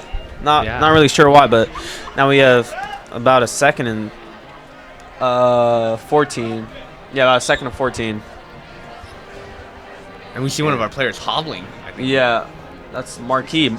Yeah, it's number 66, Marquis Moore is hobbling. I mean, he actually bulldozed someone over, forklifted him, but maybe fell awkwardly on him. All right, this has to be a throw right here. Let's see what Max And can do. Max is throwing, looking for the end zone, And again, number 9, Frankie Contreras wide open, but Max can't locate him, I guess. Yeah, hopefully we can get a replay. See, maybe there's a miscommunication, but that's a rare overthrow from Max. And he's right looking there. that way. Wide open, as you can see. Yep, right there. He should have. And that on the wrong shoulder side of Frankie right there as well. Kind of pulled him closer to the defender, leading up to a big hit or interception. But now on what was once a first and goal on the 3 is now A first and goal on the 14. third and 14. Third and goal on the 14. Yep. Not looking too solid. And it's going to be another throw. Oh, he's open. That's going to be a touchdown, folks.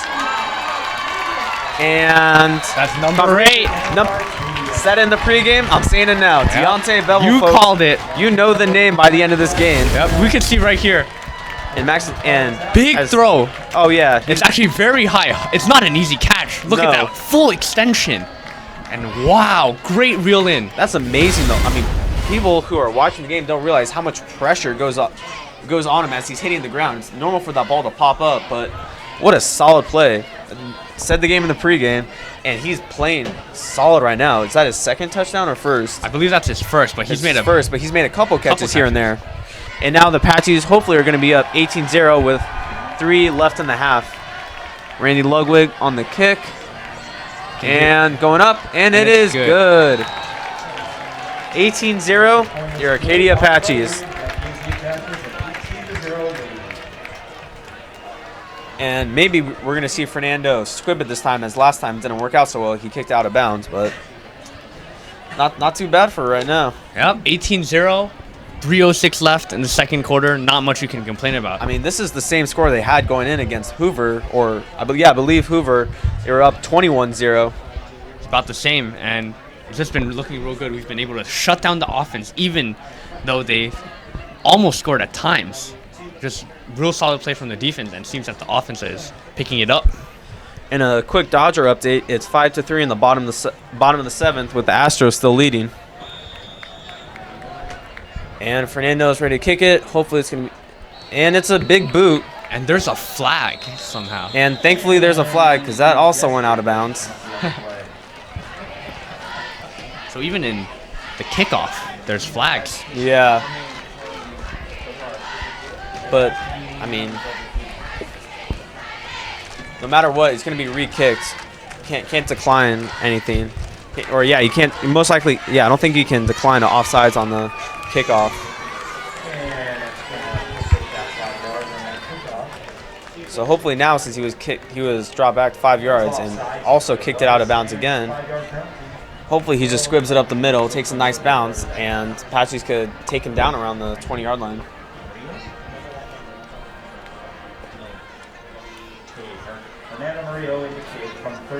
Yeah, Fernando already does not have the leg to do it in a normal distance, so it's better to have a scoop kick.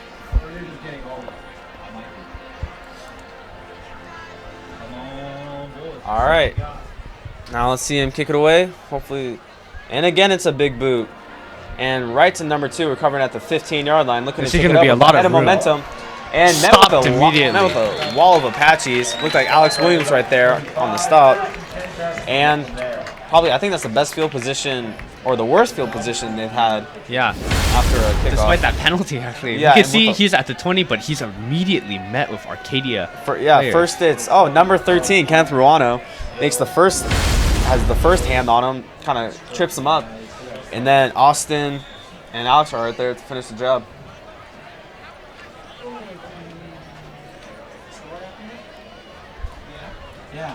And with 3 minutes left in the half. They're going to have to hopefully gain some momentum coming into going into the second half. And it's important to note that they're also receiving the ball at the beginning of the second half. And met behind the line by Alex Williams. Nowhere to go. Great stop.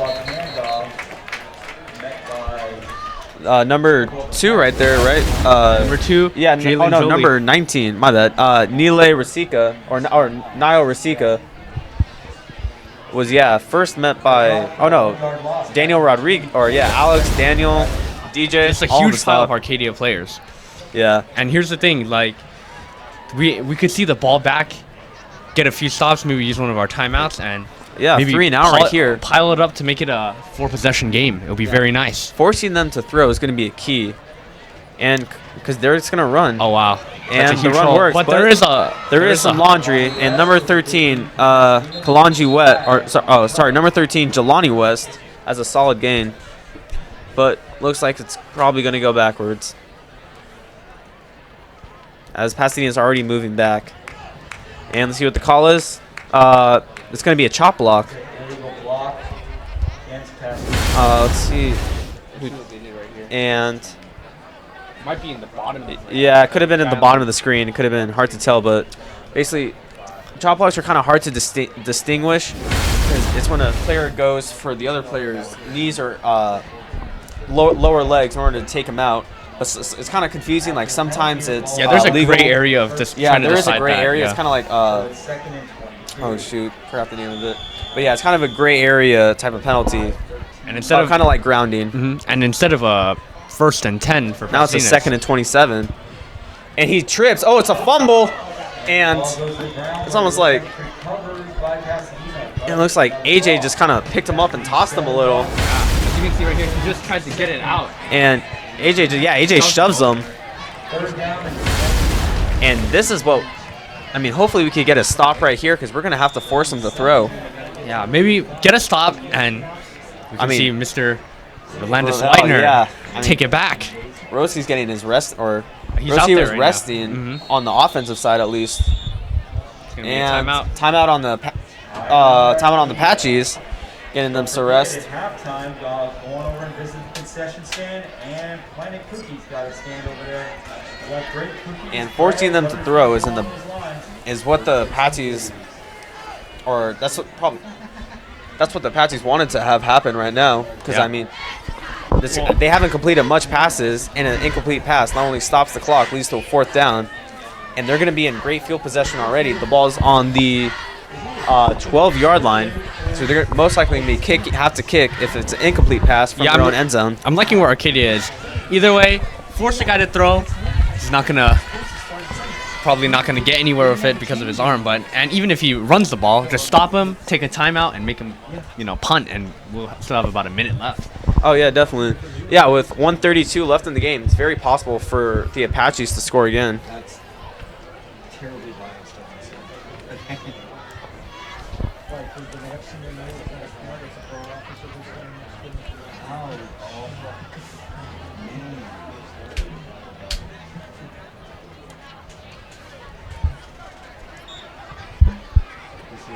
All right, and on a 3rd and 28, let's see what Hakeem Herring can do with this. Bulldogs offense has gone to Jalene Jolly and number 13, Jelani West, a couple times, and it's a run. Yep. And Nowhere to go. Nowhere to go. Waiting for him to go down, and Pollock's going to call a timeout. Smart. That's how we wanted this quarter to come to an end. Now the Apaches have the momentum coming in, and Jelani West has just met with Danny Rodriguez. And a huge wall, basically. Yeah, and a huge wall. Coco in the middle of it right there. Can't do much. And here, let's see, as you said, Rolandis Leitner, see if he can run that back. Or maybe another poor punt from Pasadena. Yeah, the special teams has not been solid at all. But as we've seen before, number 2 Jalen Jolly is their punter. They could do some trickery because what's left to lose? Because you're gonna give the Apaches a great field position already. The long snaps haven't been solid, and who knows, that could be their spark plug. Yep.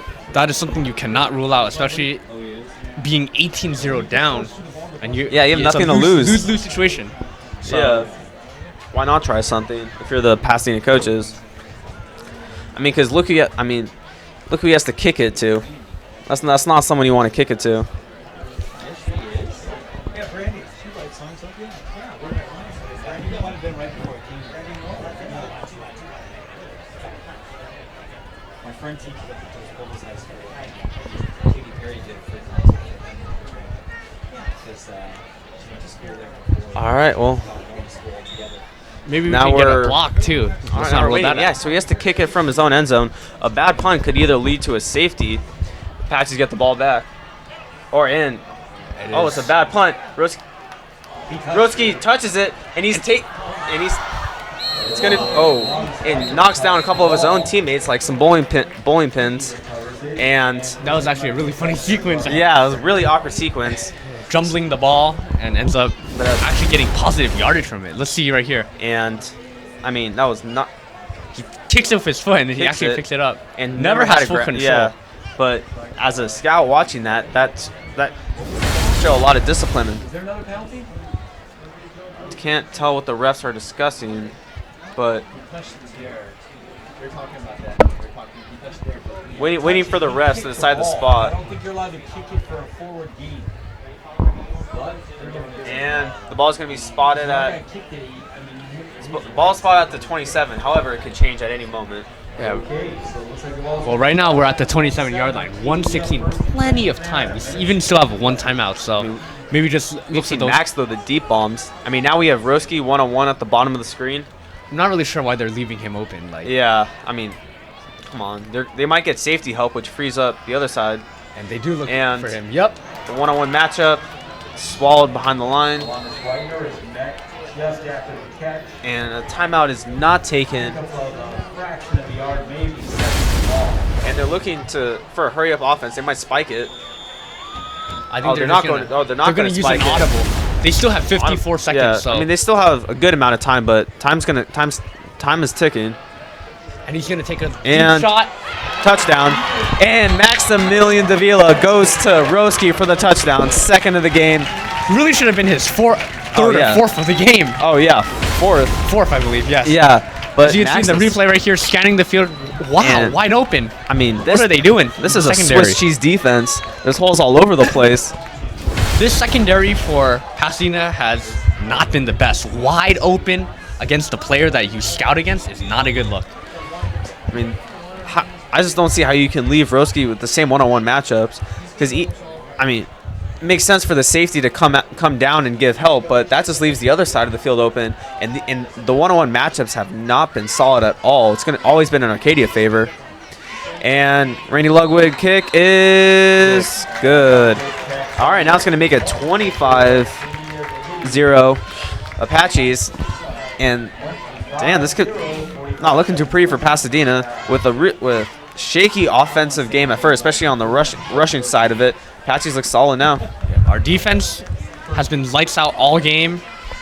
Now our offense is showing a lot of promise as well. So let's see if we can continue it going into the second half.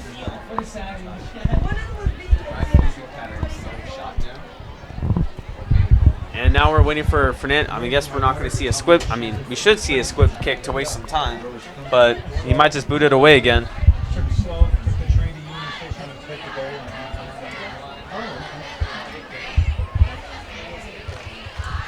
And with a solid lead heading into halftime, Apaches are looking to build up on it. And hopefully, since it's senior night, get some of the seniors who haven't played much this year. And the fourth quarter, Get 'em in. that's something I would like to see. Yeah, and and it it's is. a- Oh my Oh, goodness. it's almost looked like a bad squib or a bad onside kick.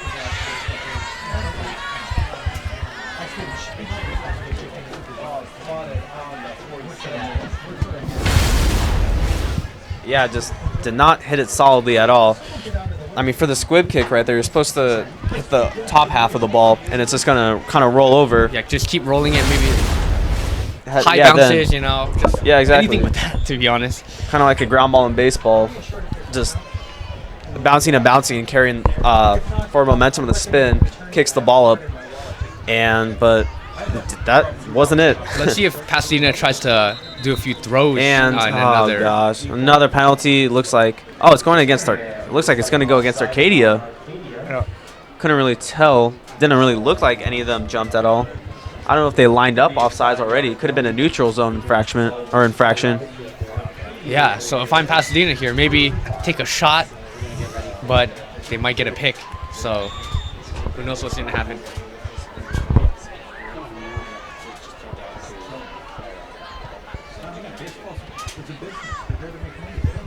All right, and it's a pitch to number 13, Jelani West, and taken down right away. They're going to let the clock run out. Oh, it's a timeout on the Pasadena side. Yeah, timeout Pasadena side. And number 28. Great tackle right there. Yeah, Daniel Rodriguez. Daniel missed, I think, for sure the Burbank game, and I think might have missed the Glendale game as well with the concussion. But it's good to see him back on the field, and it looks like Brandon Reed won't return to the game. He's on crutches, has a big ice pack around his foot, so he's definitely going to be missed. But he played. He left a difference on the game already with a couple key tackles for loss. So my buddy texted me at like 5:40 in the morning or something like that. On Tuesday. 5:49 Tuesday morning. I got tickets for tonight's game. I go, okay, how much? What time can you get to the stadium? That's the best words you've ever heard. Free for you. Man, dude, we had that's Loge, awesome. we had Loge level seats, second row, Loge. No way. Dude, that's awesome. All right. Yeah. So now with 2nd and 5, Bulldogs looking to score, and Akeem Herring is probably going to be forced to pass, which hasn't turned out well. Yeah, he's looking to pass, scrambling, and that's going to get picked off. Oh, drop pick. Dropped pick. Ooh, DJ wants that one back. I mean, he could even. He just Yeah, tucks you see it it up right there. here. It's his, And he just drops it, man. The ball just looks As like he tries to collect it, he just drops it. it's like the closer it gets to him, the bigger it gets in his eyes, and just cannot grab onto it. Hey, maybe there's one more chance right here. Yeah, now there's only 24 seconds left on a third and 5, and hey, you never know. Maybe a pick 6 right here makes it 32-0. And right stepping here. up in the pocket, tosses it, and once again looking for big number 80, Chris Lee. Just this pass game is non-existent. Hakeem Herring has connected rarely, and if he does connect, it's going to be on a quick pass, most likely a screen You can pass. tell that he is not a. Oh, he does not look comfortable back there.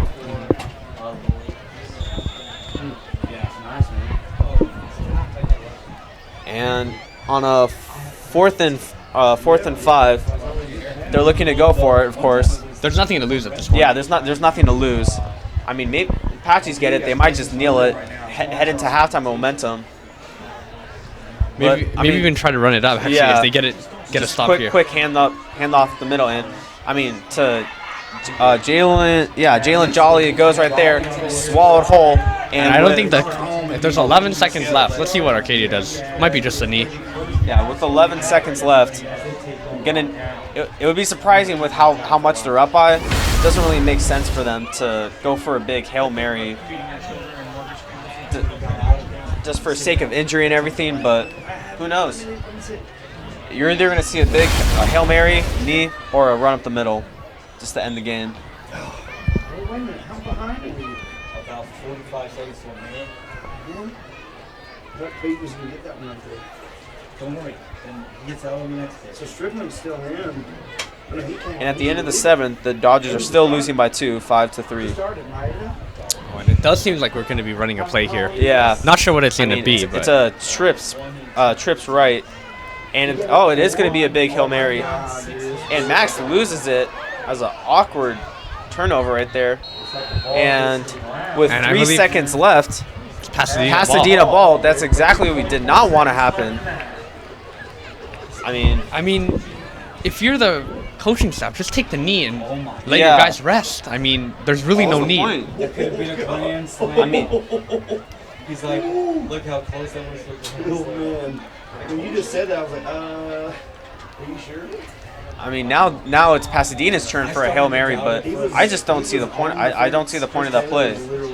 I mean, you're already up by 25. Just Max could have got her right there. Yeah. I mean, he landed awkwardly, had a whole defensive line coming after him. Just again, the bad decision making by the coaching staff right there. And now it's Pasadena's turn at a Hail Mary, and AJ coming after him, force him out of bounds, and that's The end of the first it. half. 25-0 Arcadia. All right. Not too bad, 25-0. It's all you, man. All right.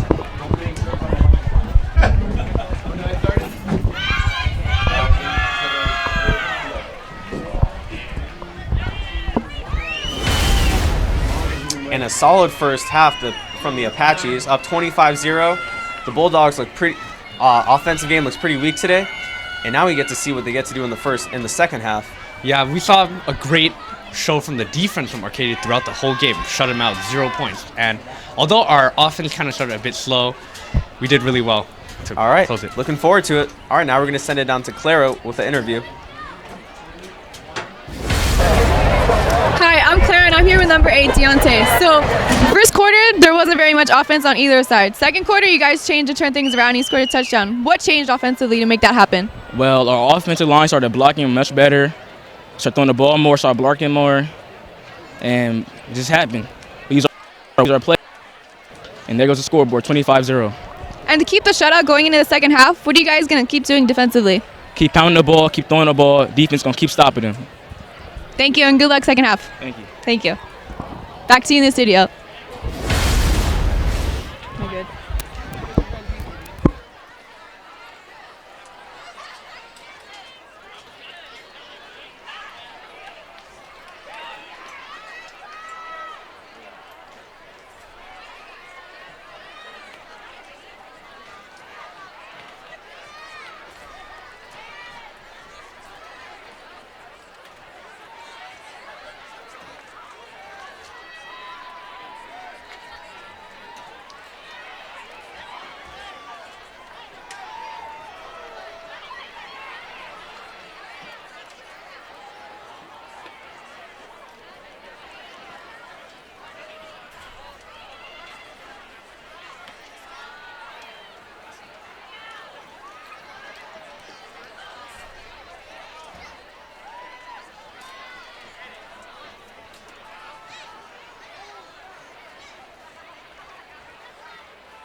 Good evening, ladies and gentlemen.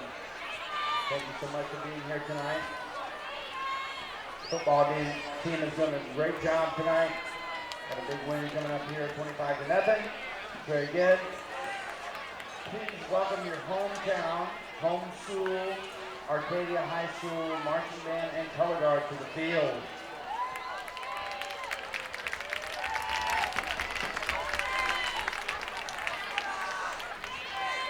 You will notice tonight that the Arcadia Marching Band and Color Guard has a lot of different props, uniforms, and drops in the front that add to the show visually. And tonight, for the first time as an audience member, you're going to witness the first run-through in uniform of the entire program for the 2017 season. It is entitled Resurgence,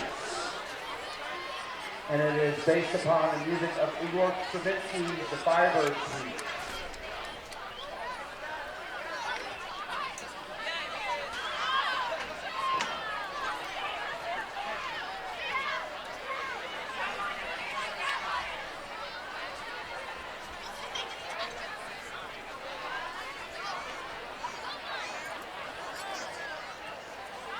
We hope you enjoy it.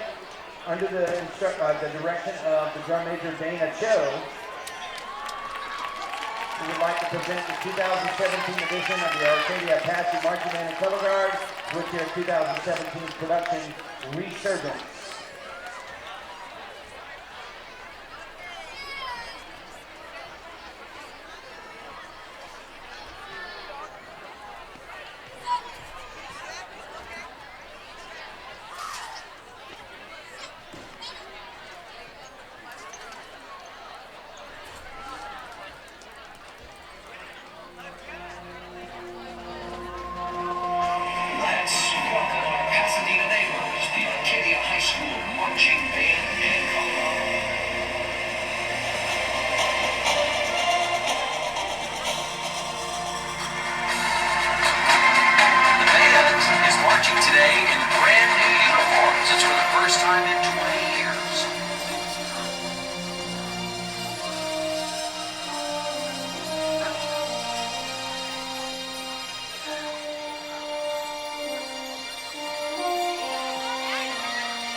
and welcome back to the football game. So after a pretty good band performance, we're ready to see our team come back in the third quarter and pick off where they left off with great offense and good defense. What do you think about this second half of play? Yeah, it's a lot.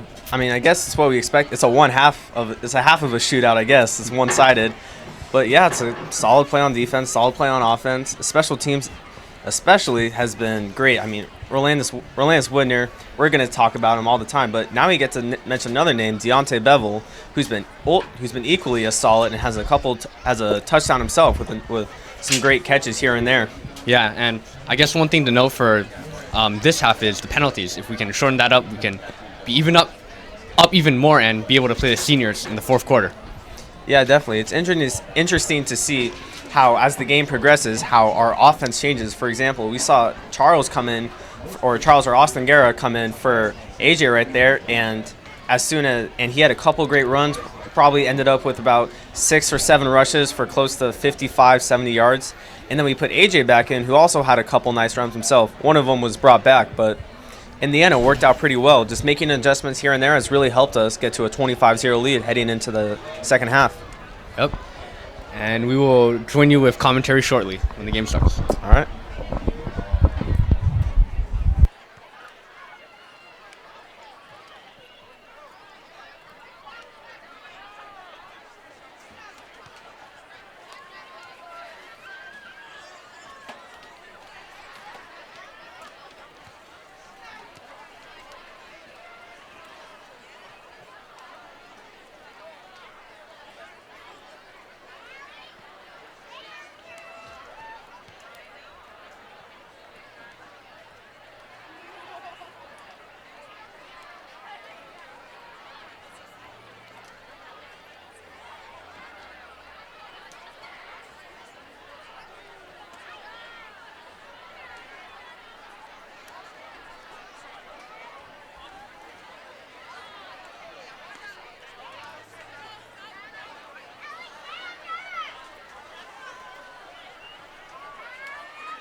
All right, now we're going to watch Fernando Murillo, number 34, boot it away.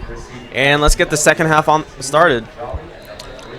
Kicking it back. And it's a big boot. Good kick. A return by number 2, Jalen, right there. And he finds the gap. A lot of room. And one man to beat. And he beats that. Oh, Fernando slows him down, and Caesar ends up making the hit. And we haven't seen special teams errors, but that's one right there, just allowing big gaps, and that's why we've seen the squib kicks. Yeah, that's why I actually prefer the squib kick to eliminate things like that, because you see a lot of room. He's going down with that downhill speed, and he's able to find the hole and potentially almost take it all the way. Thankfully, Fernando was able to stop him. Yeah, Fernando got a quick hand on him, and it slowed him down enough, at least for Caesar to catch up on some of the other Apaches. So let's see if this Pasadena offense now is going to improve. Yeah, improve from halftime. Maybe coach has prepped them a little bit better. And yeah. And, I mean, but if they have to rely on the pass game, they need to make an adjustment. And it's going to be a run to number 13, Jelani West. And, I mean, that's probably been their most effective player on offense so far. Yeah, just running the ball. I mean, anything but throwing it. Hakeem Herring just looks very awkward back there. I mean, I touched on this subject already. Darren Dadarian, their main quarterback, quit. And he's mostly likely a wide receiver or running back, because here it's listed he's an athlete, so wide receiver or running back turned quarterback. And he just does not look comfortable. But it's another run to Jelani. That should be a holding right there. Yeah, and it's a first down, but that one's gonna go back. The holding on, it looked like it was on Caesar. Was Caesar being held right there? Caesar was being held big time. You could see the shirt was being pulled. Everything. Yeah, it's gonna head back. But hopefully, as we build a lead, we could get some of the other seniors in the game right now. Yep, senior night. Special for them. Exactly. So hopefully they get at least a couple plays on besides special teams. Or anything just in general. And it's going to be holding on Pasadena. Depending on the penalty, the flag was thrown at the 40, so it's not going to go back too far, but it's going to go back a good amount. I think it's going to make it second and it's going to be a second and 18, I believe. Yeah, second and 18. 50-yard line. And it's second and 18. I mean, if we're able, I still don't see why we're not pulling our linebackers up just to the line of scrimmage, near the line of scrimmage at least. But yes. Oh wow! Almost blocked right there. Almost blocked by Jimmy Gassner. Had a couple blocks like that throughout the season. Yeah, good read right there, and he just puts up those hands and alters the pass right there. He just almost swats it down right there. Yeah, I mean that could have been a pick as well.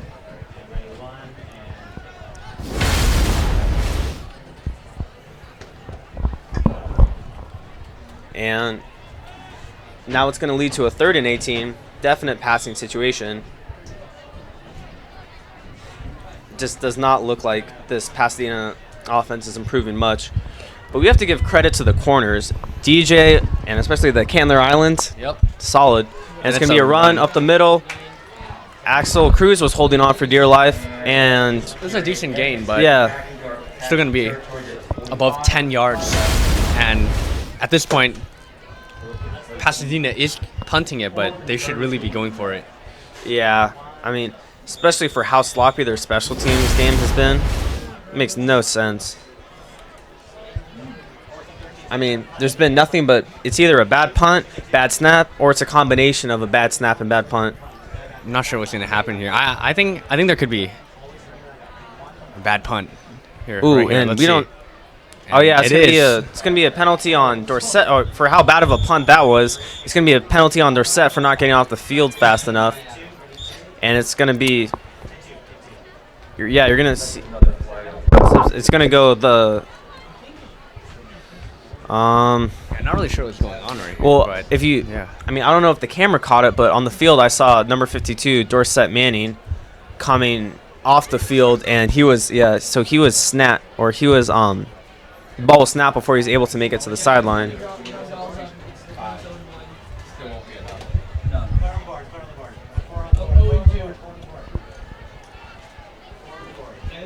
It's 2 strikes now. Flag is waved off.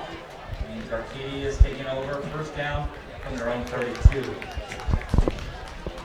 And Arcadia takes over at their own 32-yard line. So let's see if the offense can put the icing on the cake for this game, as a score or two will just essentially make it a five possession game. That'll be it. That's for sure. Yeah. Oh, and weird offsetting penalties. Kind of been a lot of weird situations like that. And a quick update from the Dodgers game right here. We have Grandal up right now, backup catcher, backing up Austin Barnes. And Max Davila's in the shotgun with AJ right there, probably going to hand it off to him. And you're right. It's a handoff. Stopped immediately, though. Stopped, but yeah, I'm not really sure what's going on today with AJ. I guess it's just not good matchup with the type of physical defense Pasadena plays. So that could be an issue. Also, he's just not getting any gaps to run in. You could tell if it's the running backs. I mean, sometimes it's the running back's fault, but if he's met as soon as he has the ball, then it just has to do with the offensive line. That's not really on him. He can't control. You can only do so much without the offensive line's help. And it's a handoff to Roski, and does not go for. Goes for a big loss of yards. That's what I mean. Just like using him as a running back is just wasting the potential. He kind of has to go backwards to avoid number 23, and then gets him anyway, swings him down, and then that's it. Kalonji West had a solid play right there. Just outmanned Milo, but every time we see Roski in this taking a handoff, it just doesn't amount to anything. Let's just see him in the pass game, and he's streaking across the middle of the field, and it's going to be a 3-and-out for the Apaches. Yeah, so that's just something we haven't seen from this Arcadia offense for a while. Being able to close it out. Let's just see. And now we're going to have Randy booted away. So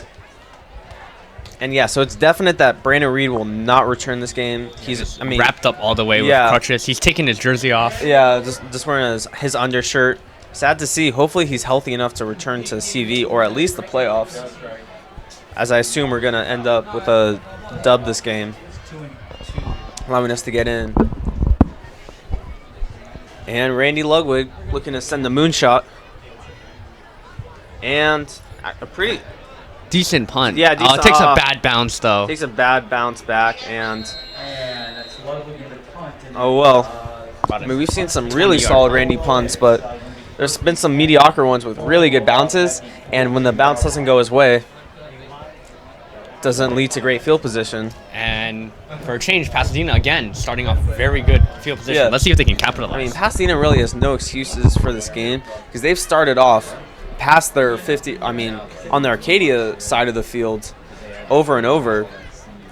So the fact that they haven't scored at all just is bewildering and appalling. And we have to remember that they were on the third. They had 3rd and goal on this 2-yard line with a fumble and then a botched I believe a botched field goal. And then we also hear an announcement that the Dodgers game is over, lose Game 3 of the World Series, and now they're down 1-2 in the series. A lot of time right here for number one, and that is time. And finally, we see. We're gonna see. This one is gonna come back though. There's a holding call. It looks like. For two. If there's the quarterback's back there for that long, then then it's gonna be a holding, and we see 55 talking to the ref, most likely on him. So that's gonna be a 1st and 20. Yet again, these penalties are ravaging both sides.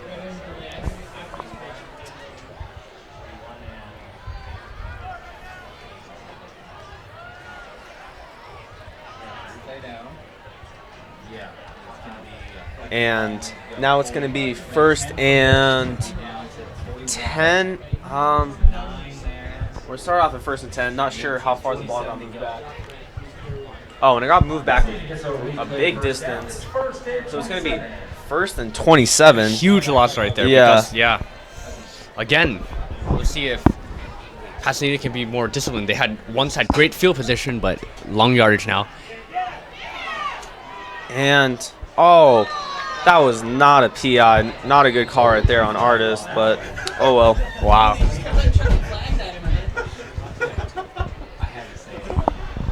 The ball wasn't even close to the receiver. Yeah, it was an uncatchable ball anyways. Not sure if that's the referees throwing the flags or the flags just coming out of their pockets at this rate. Yeah. But defensive pass interference on Arcadia. Automatic first down. Yeah, now it's going to be coming from the spot of the penalty. That's what makes it a 1st down, but no, it is enough. Automatic first down. Damn, not what we want to see there. Gives Pasadena a second chance, as they had 1st and 27, and things were looking a bit bleak. But now they get the automatic first down and a free 15 yards. Supposed to reset those things over there. Yeah. And all right, well now there's Hakeem Herring looking to throw right now. Might hand it off again to Jelani West, and he's looking. And is number 40, Axel Cruz on the sack. Man, he just flies in there. Yeah, I mean, his back was turned to him. We can see right here. Wow. Boom. I mean, what a solid play right there. And that's a newcomer. I believe this is his first year as well playing football. He's played soccer previously at HS. But another dual sport athlete. Yeah, another dual sport athlete, and now it's going to be 2nd and 21.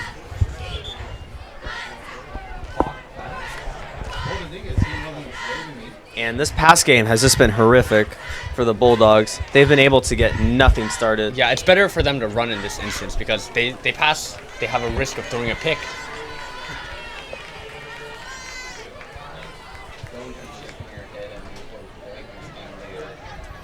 All right, in a passing situation again. He's looking to go downfield, and this could be successful, and it is. Jalen Jolly on a solid play right there. As I think I might have jinxed it, but I mean, finally we see something turn out well for them. Yeah, it's just he beats. He beats Artist. Pure speed right there, and makes a good catch. Wow, actually hangs on. Very nice. And that's the first real pass that you said we've seen of passing all game. Let's just see if they can capitalize. I mean, they're gonna definitely hand it to. If 13's in the backfield, they're gonna try and hand it to Jelani West a couple times in a row. I mean, the defense has to be expecting this. I could almost guarantee that it's gonna be to Jelani West right now. It makes most. Oh, and it's gonna be another pass play. Don't be surprised if there's a pick here. And is there? Oh, I'm not sure about that. Definitely replay. And Wow, I'm not sure about that. I think he was in. Let's see here. Another poor throw. I'm not sure why they're throwing here. Let's see here. Yeah. Here's because he caught it and he gets his foot down. By it. No. We want that one back. Okay, in high school you gotta get both feet in. Oh, never mind. We just heard that for high school you have to get both feet in order for it to be. So it's kind of like NFL rules. But what a great play by DJ, at least to stop it. That's a Division I pick right. Yeah. Now we kind of have a. Formations looks familiar now, but it looks like a trips right. And it's a run. And it's a run to that side. Jake Metter is on the stop. Wow, what a play. Just comes from the outside and meets.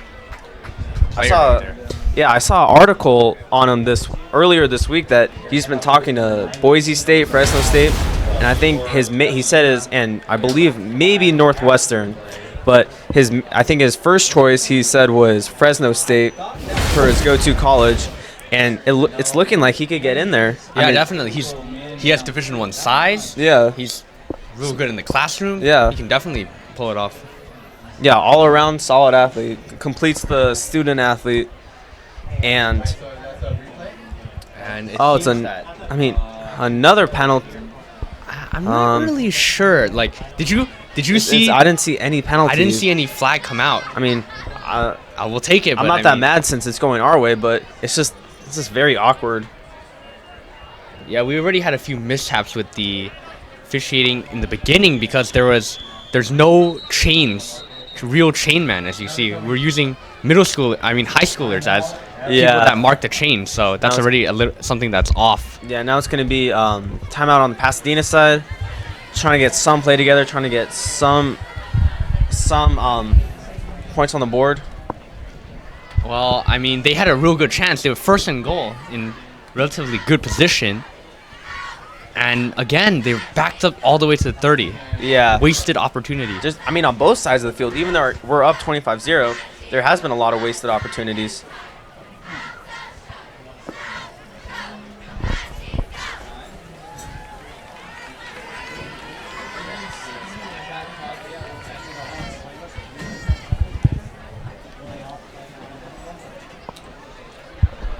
What do you think Pasadena is going to go with here? A pass? Yeah, run? Definitely a pass play. I mean, it could be a handoff to Jelani West, but they just have not had much success. They had the nice play that set up this great field position that they backtracked, but nice play to Jalen Jolly. But besides that, not much. Well, let's see right here. See if their quarterback Hakeem Hearing can continue that good passing And, streak. that's looking pretty good. And he's gonna take it from. Great Only got. breakup right there by Rolanda Sweitner. But right at the end. I mean, we could look at it. We could look at the replay, but he had Jalen Jolly downfield looking for a touchdown right there on the top of the screen.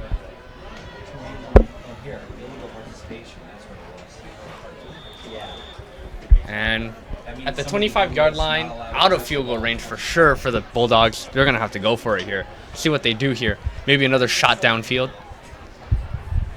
The end zone. Yeah, another shot to the end zone, but at the top of the screen, is that DJ right there? Or can't tell, but he's been having a one-on-one. And There's nothing yeah. right there. Oh! Wow. Gets his head turned around and everything. Do not agree with that call. It's going to lead to an automatic first down, but God, it feels like Pasadena's had the ball forever No, this half. I mean, already 7-11. yeah. And they've just been holding onto the ball. If If They haven't been we doing could get a anything with replay it. right there, it just did not seem like it's gonna be. There's no way it's gonna be. I mean, offensive pass interference. it's going to be an automatic first down. Yeah. No two ways about it. I mean, real Oh, strange. he's still calling third. Oh my! This is just weird. Okay. They still have third down up on the on the marker down on the chain gang. This is just been a real strange game. Yeah. Officiating. One of the most strange. I'm not really sure what's been going on. Half the time the flags don't even come out, and there's no real indication of what's been going on. There's a pass interference call against Arcadia.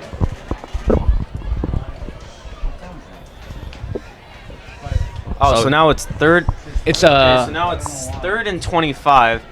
It's a 3rd and 12 3rd and situation. 12. Let's see if they can get it here. And he's looking for the end zone. Has a man open. And it's touchdown. And Artis Candler gets beat right there. Sooner or later, those flags are going to catch up to you. And Yeah. not surprising, Pasadena gets their first points of the quarter, of the half. And yeah, I mean, it was a solid play right there. We see on the instant replay, he's looking and Just a wide open beats. number 5 Christian King right there. Big 6'1" receiver has nothing, and it's gonna look like they're looking for some trickery right here. I've never seen this formation before. Yeah, I mean, it could be one of those awkward plays where they snap it to one of the wide receivers, like on the side, but they're lining up for a field goal. And there's another kicker.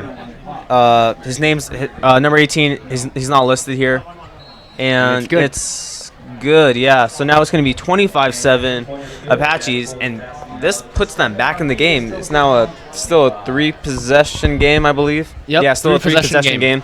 But And you'll have to look at that 4th and 25 as real wasted opportunity. yeah, come on. I mean, that ball wasn't even close to being near the receiver, and the referee just decides to give us a PI for that. Yeah. What can you do, though? Seriously, what can you do? Because I still don't think that PI they called an artist was a PI. But we could be looking for them to have an onside right now. Yeah, maybe an onside kick. Really, there's nothing to lose at this point. Yeah.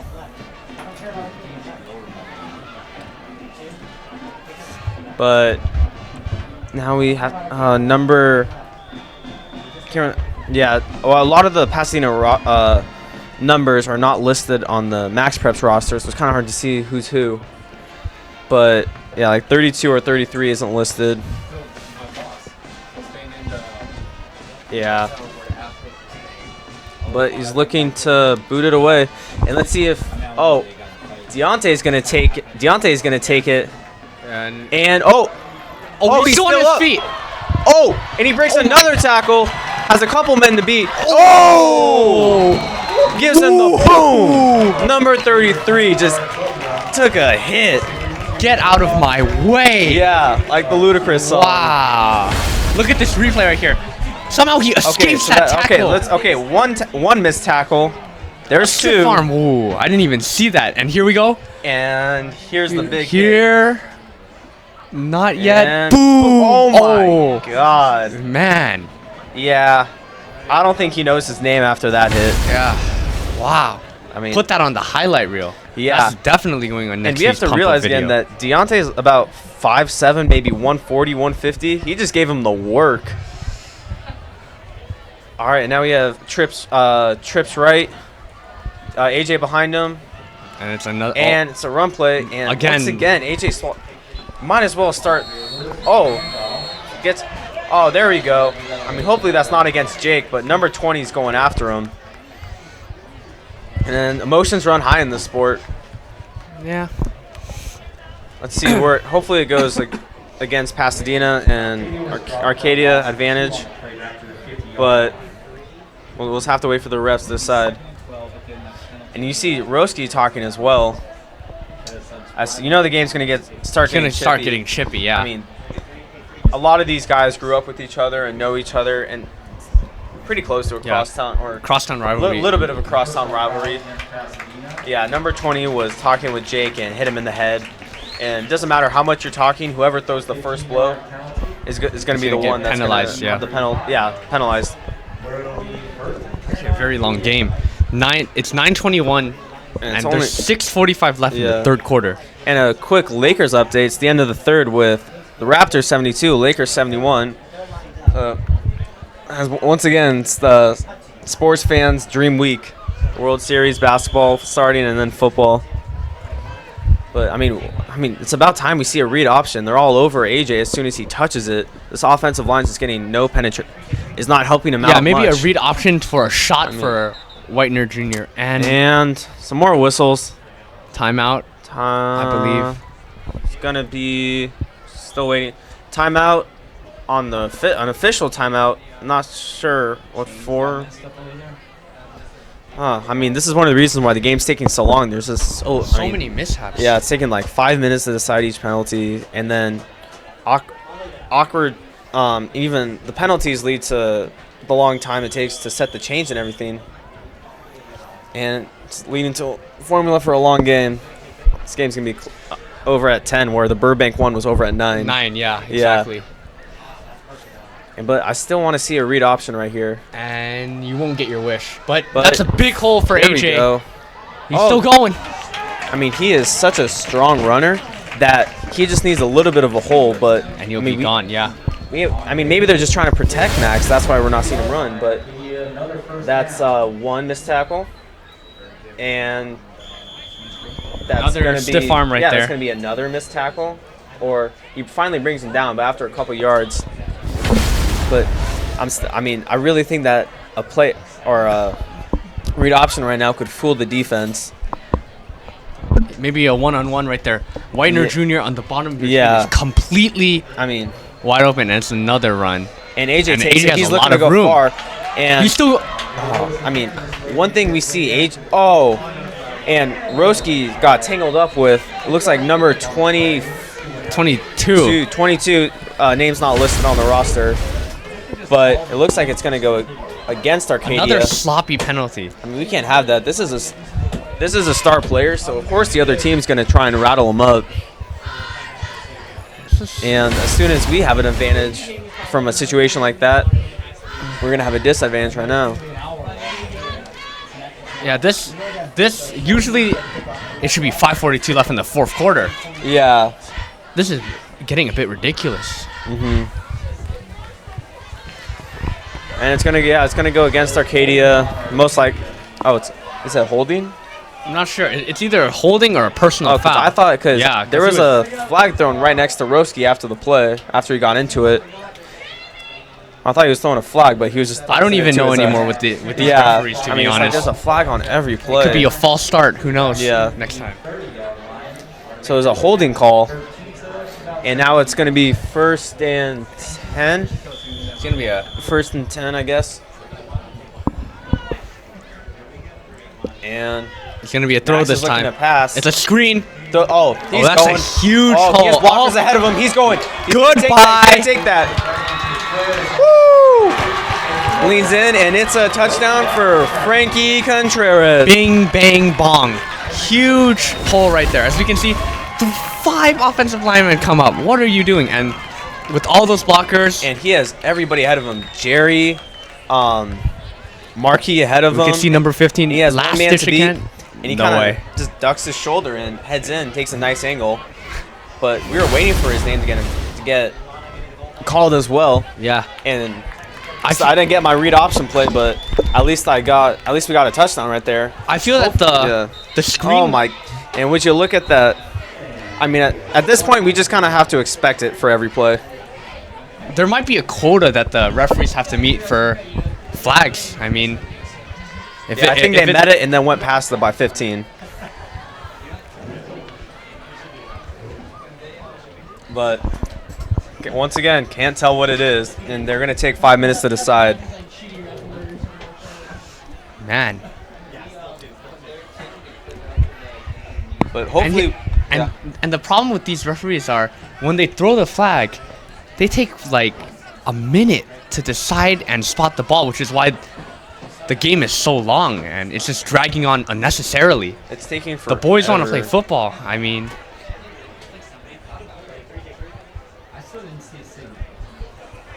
Okay, there's a flag discussion, and now it looks like there's not going to be anything happening.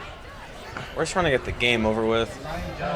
this is actually also a momentum killer as well if you think about it. Arcadia. Oh yeah, First definitely. big touchdown. Things are getting back on track. And another flag. I mean, well, the penalty might be on sportsmanlike conduct. That's what I've been hearing in the booth among the guys, and that's going to be enforced on the kickoff. And now I don't even want PHS to make mistakes, so we can just get the game over with.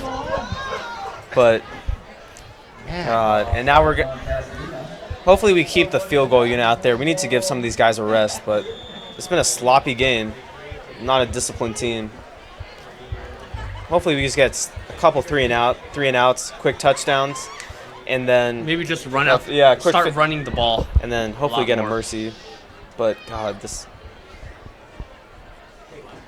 And it's up and good. There we go, and I think, and it makes the score 32-7. And hopefully now, maybe until we have like 4 or 5 possession or 4 to 5 possession and lead, I think that's when we're gonna start seeing other guys playing. But I mean, it's their last home game. I hope we get to see, even if it's just for special teams or anything. Yeah, some of the guys some that of the haven't been on guys, the yeah. field. I'd say maybe one more stop and score. Yeah, And we should hope so. That It makes no sense. We need it, and also we need to rest these guys. if you remember, this is a short week since our game against Yeah. CV is on Thursday. Yeah, we need all the rest we can get. Exactly. There's no reason to run up this. I mean, unless you're trying to get some highlights in, there's no reason. Yeah, sit players. I'd even sit players like Rolandus Whitener down right now. Maybe even Roski, Max. Deontay, Max. I mean, as soon as it hits we still have 5 minutes till the fourth quarter. But once it hits that 0-0-0, Yeah. just get them all out of there. It's not worth it at that point. It makes no sense. It's more hurting the team than helping them. Because I mean, a big score looks nice and everything, but a W is still a W.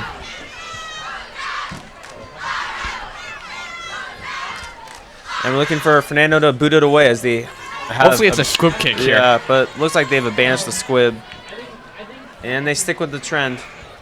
And, Oh my.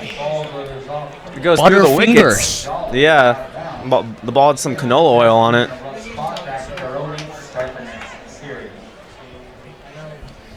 And Call that a nutmeg in soccer. yeah, exactly. But this is a long game so far. And Pasadena starts with terrible field position, pinned back in their own 8. Let's see what they're gonna do here. I mean, hopefully we could get a few stops right now. Maybe a pick. That would be nice. Yeah. Speed the game up too. Getting tired.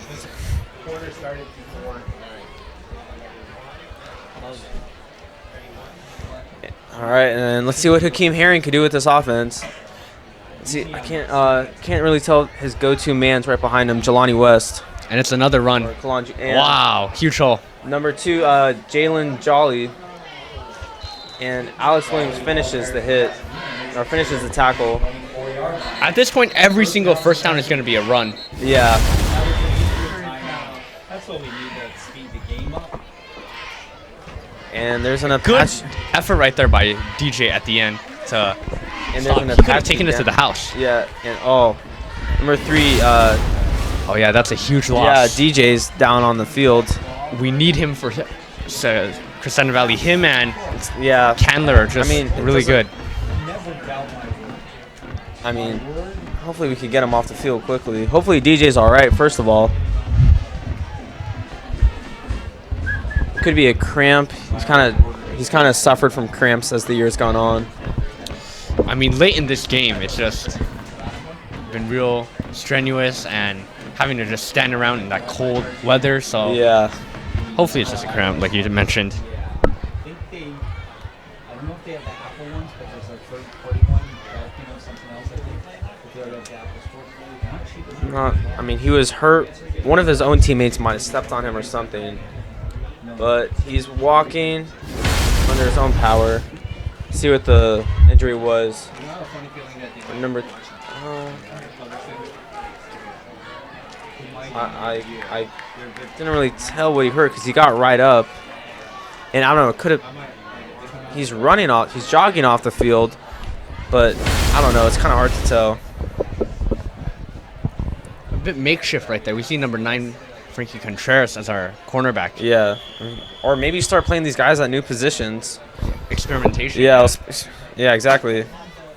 And we see them. Oh, there we go. Just swallowed up right Yeah. away. I mean, I'd rather see him get beat on the pass than the run right now because they know the run's coming. Yeah, just dare them to just throw the ball. If it happens, it happens. Exactly.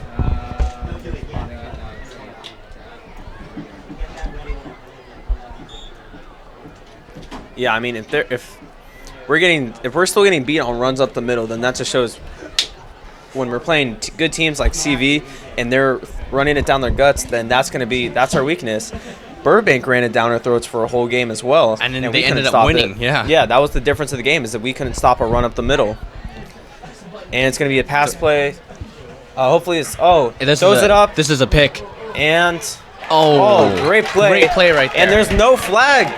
I think that's the biggest thing to notice out of all this. There's no flag. No flag, no PI, surprisingly. Yeah, and first play in makes a solid play right there. Just Yeah. kind of swats it. Yeah, we see the ball. And it's actually a mismatch right here for Frankie, but Yeah. he's still somehow able to get Oh. that arm. Wow. that was almost like He's an not even Odell a right there. Yeah, he's not even a cornerback by his trade. He No. just came in for one play and he makes a play like that. Yeah, I mean, number 80 Chris Lee is 6'3", 190, and I forgot we don't have the AHS roster right here, but I believe Frankie's like 5'8", 5'9". 5'9", I believe. Yeah, I think that's what he was listed on for max preps. So that's a pretty big difference.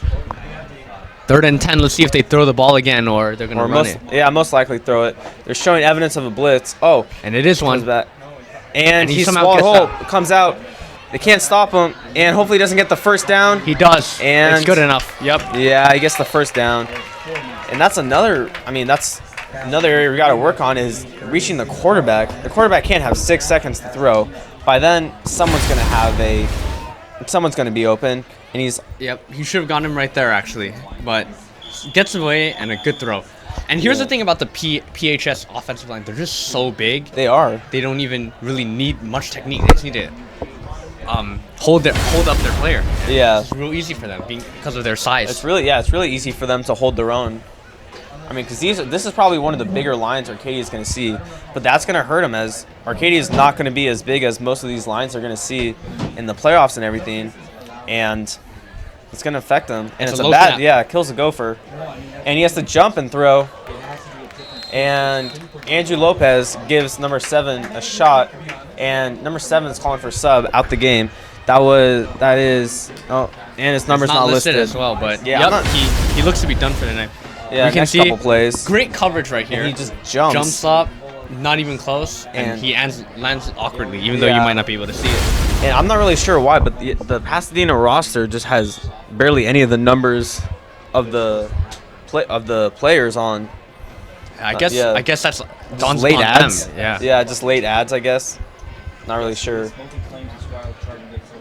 But with the trip set on 2nd and 10. Pasadena is looking to pass here probably. And it's going to be a pass. And moving up in the pocket. And it's a solid one to Christian Lee, who's been targeted at least like 7 or 8 times so far. I think that's his first catch. He's down. Not.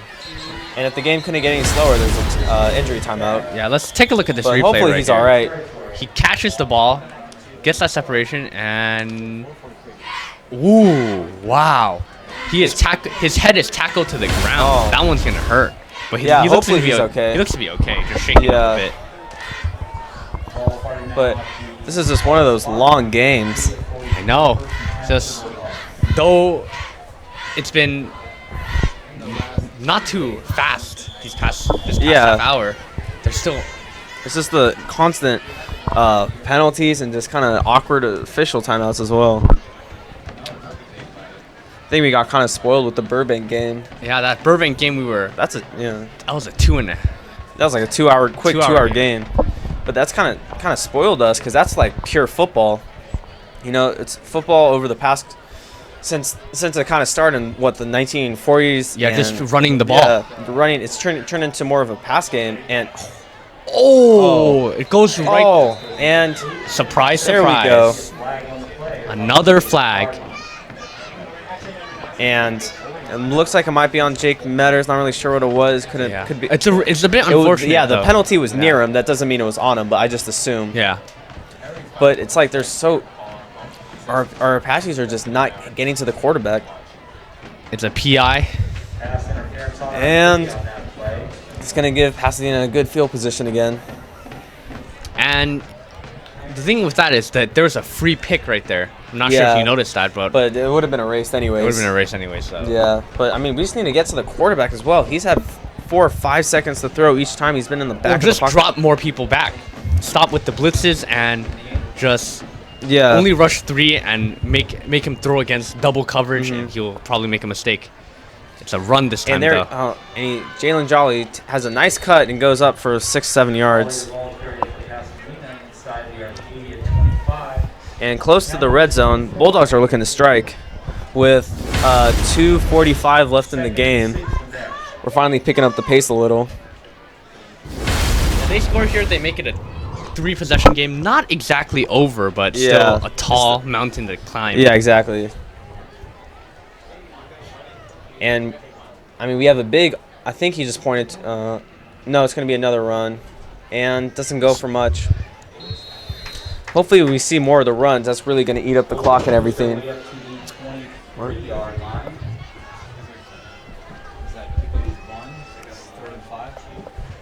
And a third down, third and about 6.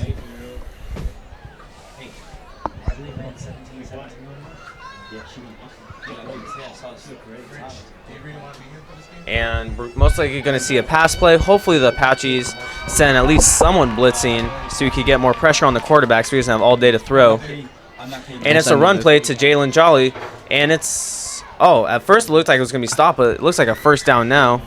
And another player is down. Just what we need. Yeah. And there's a big dog pile, so we can expect someone underneath one of those not getting up. And, he got up. Boom. Wow, that was actually a solid run by Jalen Jolly right there. Yeah, just since he was put into that running back position, he's been playing really well, actually. Yeah. And it's going to be marked as a 4th and 1. Apaches are going to send the house. I'd rather, once again, if they're beat by a quick slant or a pass play, then oh well. But if they're beat on just a simple run up the middle, then that just can't happen. Yep. We're starting to see our weaknesses exposed again, and that's just the pure running game. And let's see here. This might be the last hope for Pasadena. Exactly. See if we can get this stop. 50 seconds left in the game. It's going to be a run for sure. And it's going to be a run. And he gets it. Could go for 6. And does not go for 6, but is close.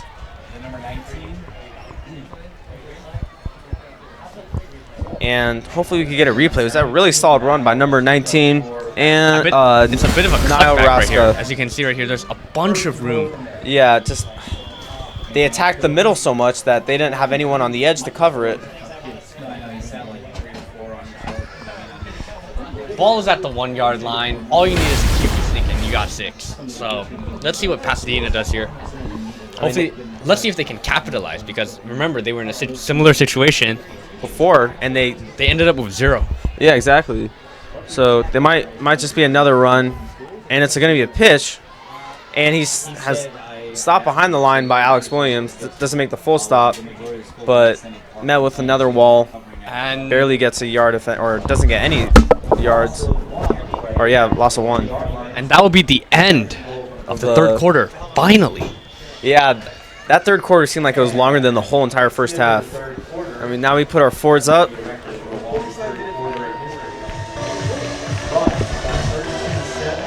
And what?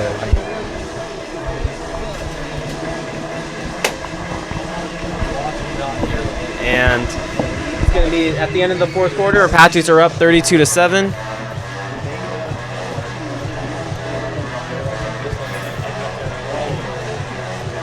It's cool to see that a good amount of the crowd is still sticking around. Yeah, it's been a real and until the game, end, I guess. You could say. Yeah, I mean, looking back at some of the replays here. Yeah, I mean, the touchdown that got called back. Look at this, man.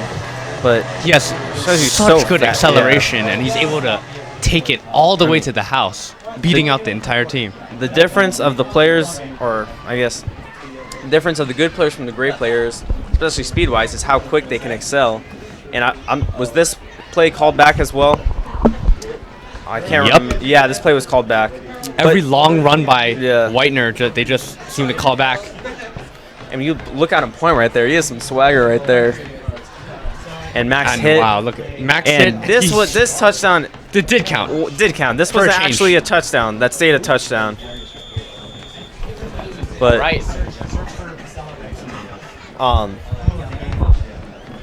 yeah, so another solid pick right there. Pasadena is meanwhile lining up to try to score here. With, I believe it's second down. It's going to be another and going to be a touchdown. But there's some laundry on the field, and it's going to go against Pasadena. And so the flags did help in that case here. I think at this point we're going to be back. We're going to be here till 10:45. Most likely.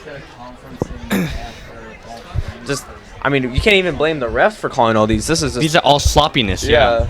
I mean, it might be because we're tired. It's the fourth quarter. But this is also on Pasadena as well. Yeah.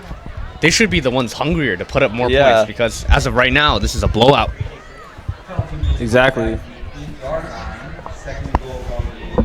And this could be a complete mimic of what they did earlier in the game. I mean, this is a lost opportunity. That was a touchdown, and now it's going to be 2nd and 8. And they've not been good throwing. He's 2nd and goal on the 8. Who has Ventura tomorrow? Ventura's tonight.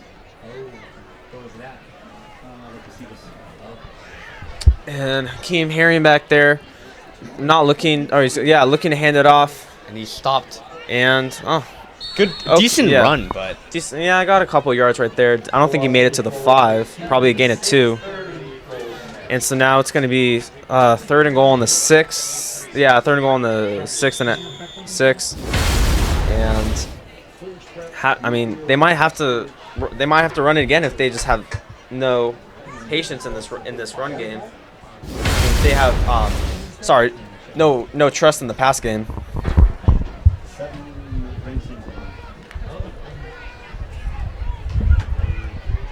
So let's see what Pasadena can do here.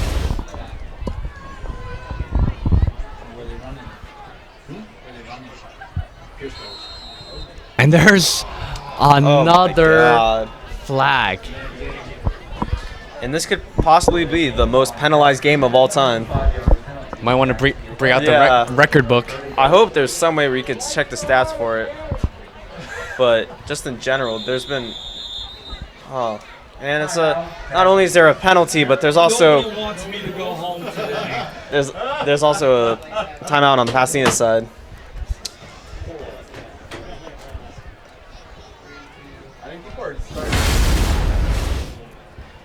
To a point, this is where it gets frustrating, and we can look at some instant replays.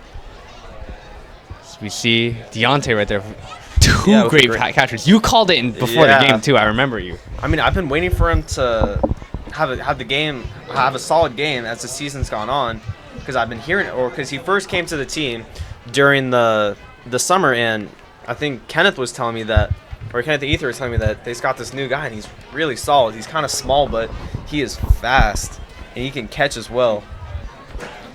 And it's the same thing with AJ. They had nothing. The people that I was friends with on the football team said that they've got a couple great new guys coming to Arcadia. Well, they weren't wrong. Yeah, they were. Yeah, they weren't. I mean, these are solid players. So $30 for how many? This is just something on like Facebook has. And it's going to be a 3rd and 11. Let's see what they can do here. Keenan Herring's looking to pass, looking downfield, and has a man open. It's picked off. Finally. There we go. And, oh, it is taken away from him. DJ's had almost 2 picks this game. That should have been. Well, the first one was. Well, yeah, the first one was out of bounds. Let's look at this. Yeah, let's look at the replay. I don't. That's pretty close, because 50-50 because of the control of the ball. He reached control, but I feel like in order to be in bounds, you have to have your elbow or your butt hit the ground, and I think DJ's butt hit the ground while he was still in bounds. But I mean, either way, it's no damage done. Another bad throw by and quarterback. Let's see, he's gonna throw it again. Keenan Herring looking at a 50-50 ball, and it's to the middle of nowhere. Bad miscommunication. It's a fade route gone wrong. Yeah. And that should have been a pick. Hopefully, just to speed this game up, we could see Arcadia just run it down Pasadena's throats, because I don't think Pasadena has many timeouts left. All right, and now with 10:55 left, I would just if run. If I were the coaches, I would bring in the seniors. Yeah. At this point, pretty safe to say we've got the game won. Yeah. I mean, you don't want to speak too soon, but knock exactly. on wood, but the chances you need to start putting some guys in. Well, at least take out. At least take out the main, and Rolandis. They'll probably start doing that closer to like 3rd and the minutes 4 and 3, but we're gonna see them in it. But hopefully they could just run it down their throats. Yeah, just strictly running.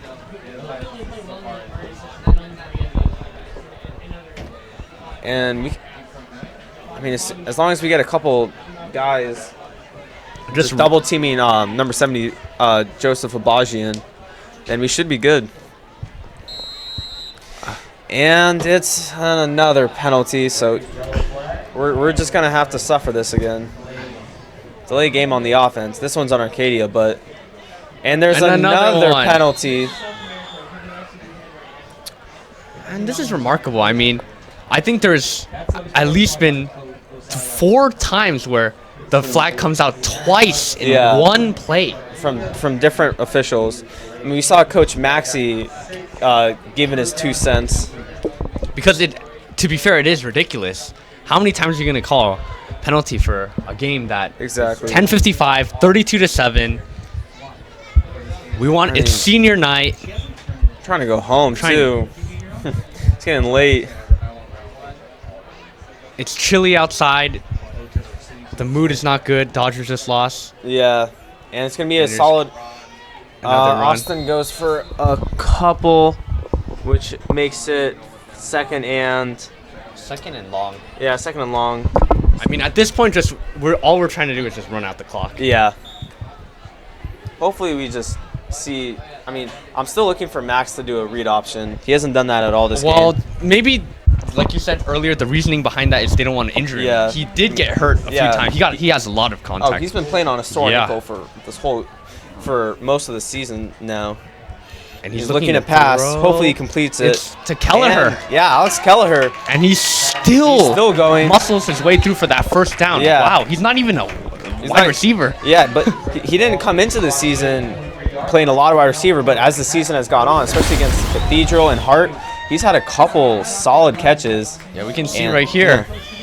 Gets a lot of space. Yeah. He had to go up for that. Air Jordan. And look at this, 3 people, and he still muscles his way to get the first down. Great job right there.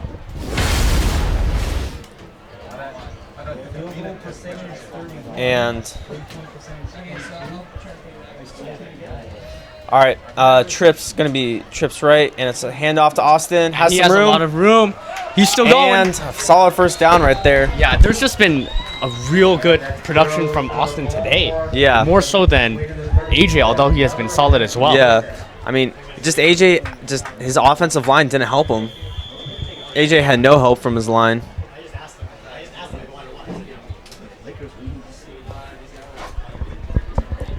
And with first and 10 from about the 34, Apaches are looking to drive.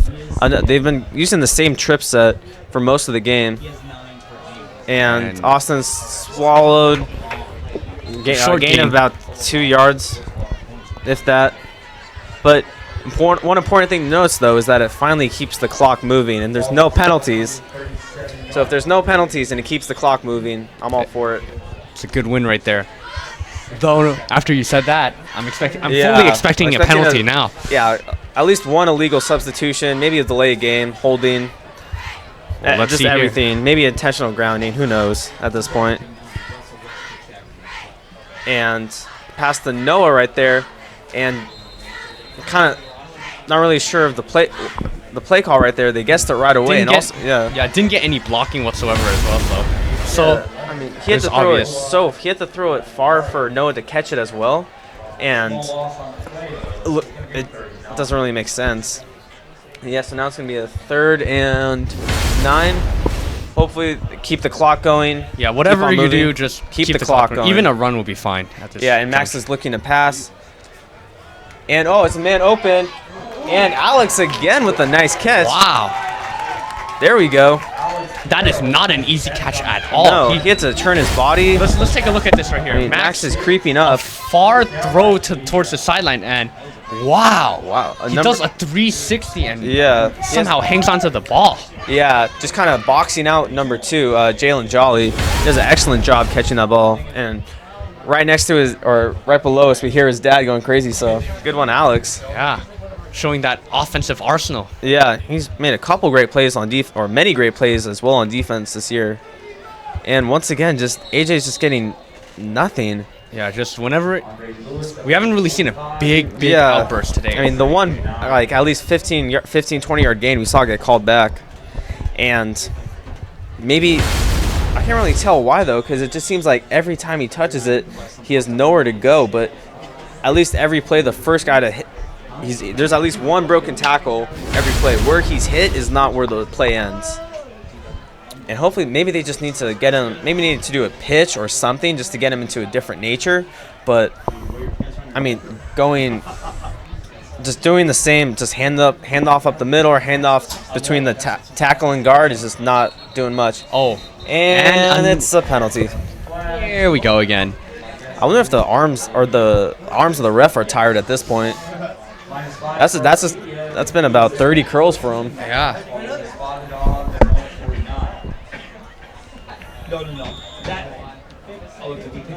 I guess that's another point of emphasis. The pockets of the referees have to be sturdy if you're gonna pull out the flags that much. Here's another run, and there is a big hole this time for AJ, Finally, and he's going. AJ going, and gain of 6, but that's better than anything that's happened before. Huge hole. Going with that downhill speed, and that's what we've been kind of lacking this game from AJ. See right here, huge hole. And finally bounces out and gets a great gain. Yeah.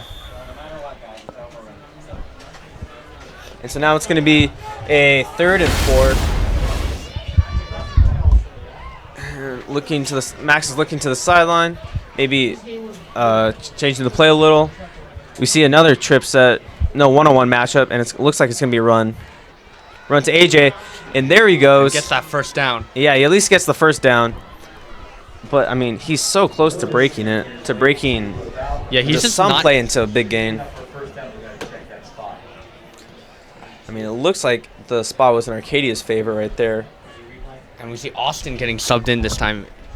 AJ kind of tired, I guess, from all those runs. Oh yeah, definitely. And that's easy. That's definitely a first down. Please don't take it. And oh my. Because they're gonna measure. Even. I know. Are you kidding me? And while they're measuring, final from the Lakers game, Raptors 101, Lakers 92. Lakers fall to below 500. And, I mean, they even gave AJ a horrible spot. It looked like AJ touched the 40 or the 35. Even with that terrible spot, though, it should be a first down. And if we didn't have any form of delay yet this game, let's add the chain gang to it. Oh, 6:30 left in the game. Looking to score here, put the game away, and put the seniors in.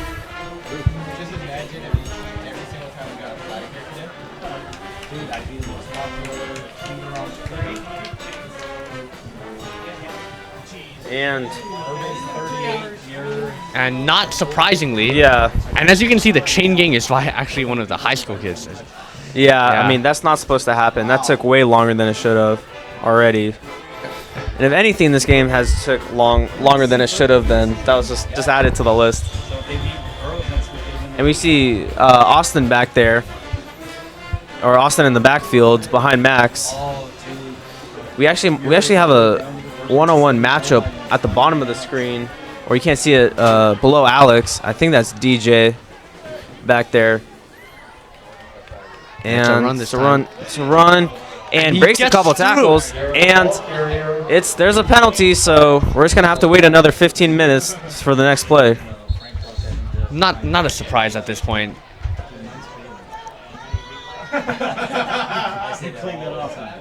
And it looks like it's going against Arcadia. And another player injury.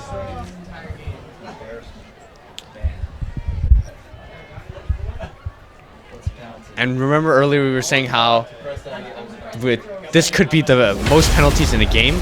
I don't think it's a joke anymore at this point. There were so many penalties this game. God. It was almost like, and it's going back against Arcadia. What does it take? A knee at this point? Make the call, buddy. Make the call. And then let your buddy do the job and moving the ball. Didn't really see what the penalty was, or it's a holding call, and now it brings the Apaches to a first and just first and forever at this point. And it's gonna be a throw. Max looks deep for Alex and broken up. Somehow that was not picked off. Yeah.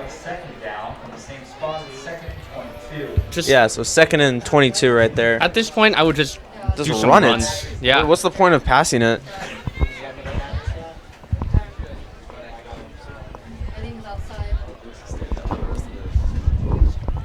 And with 2nd and 22, Apaches just should be looking to run it out.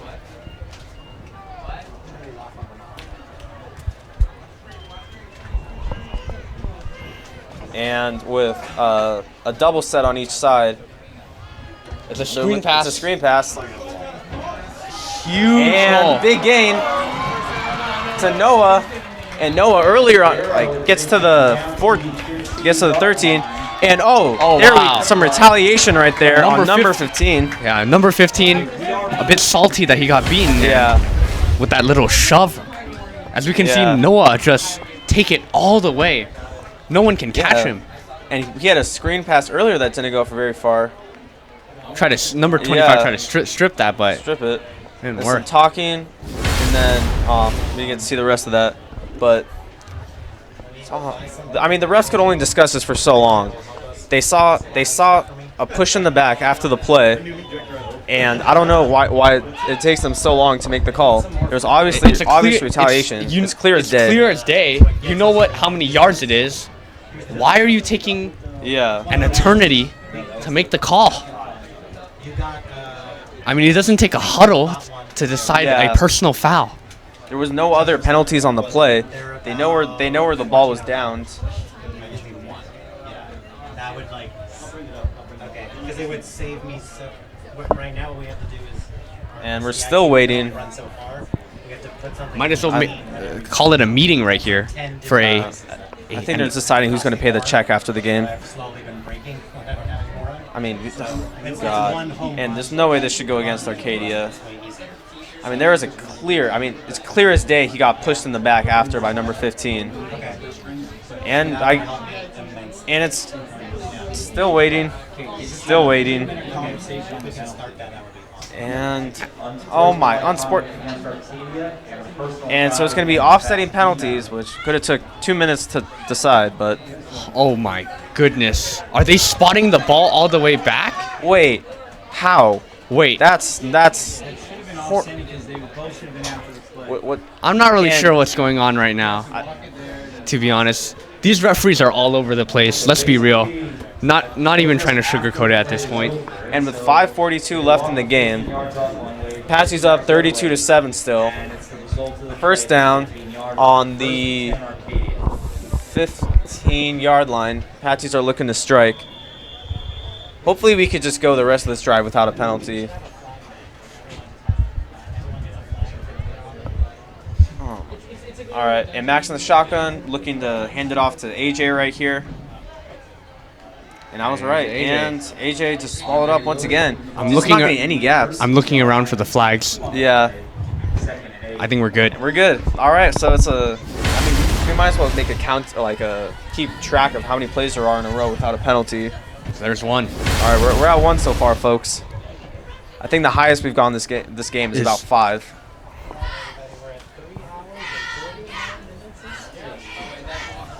And let's see And- if they're gonna run the ball again. Yeah, most likely. And it is.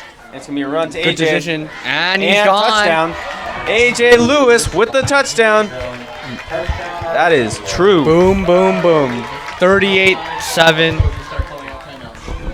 At this point, bring in the Yeah. seniors.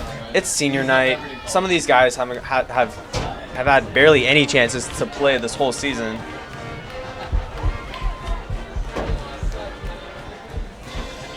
And he's pointing. Not sure what he's pointing at, but what a great touchdown. He finally had something open up for him. Apaches are now up 38-7. Hopefully Randy can make it 39.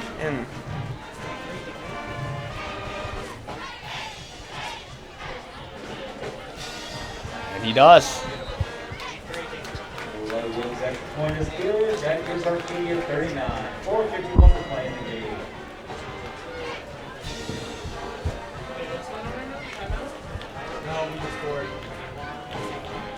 And Fernando looking for another special teams play. Fernando's looking to boot it away.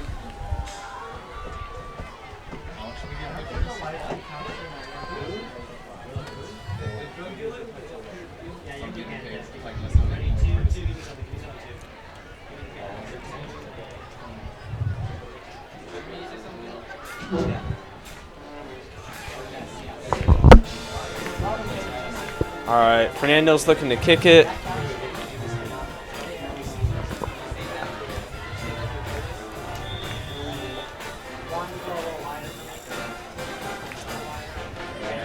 And From the 40-yard line, Fernando's looking to boot it, and oh, kicks it straight to number 10. And nowhere to go. that makes it 4 plays in a or 4 plays. I'll say Three plays. Three plays in a row without a penalty. And with 4:44 left in the game, just like the Jay-Z album, finally we could get this over with. I hope so. Let's see. And hopefully we get the seniors in. Let's see here. Yeah. Nope. Or some new faces out there, but they're not really seniors. Or actually, yeah, I see Ramon get in there. Outside linebacker Ramon Morphin, but now it's just the subs. Kind of disappointed I didn't get to see any of the the game seniors, is the game is done here. They should really be the game is putting pretty much done. Arcadia did what they had to do. They took care of business in a game that just took forever to finish. And Akeem Herring looking to pass. Christian Lee catches it. Has some steam. And oh god. Looks like the streak got broken. And it ends at 3. Oh my god. I mean, I think it's just out of habit at this point. And we get to so there's one senior heading into the game, Kenneth Ruano.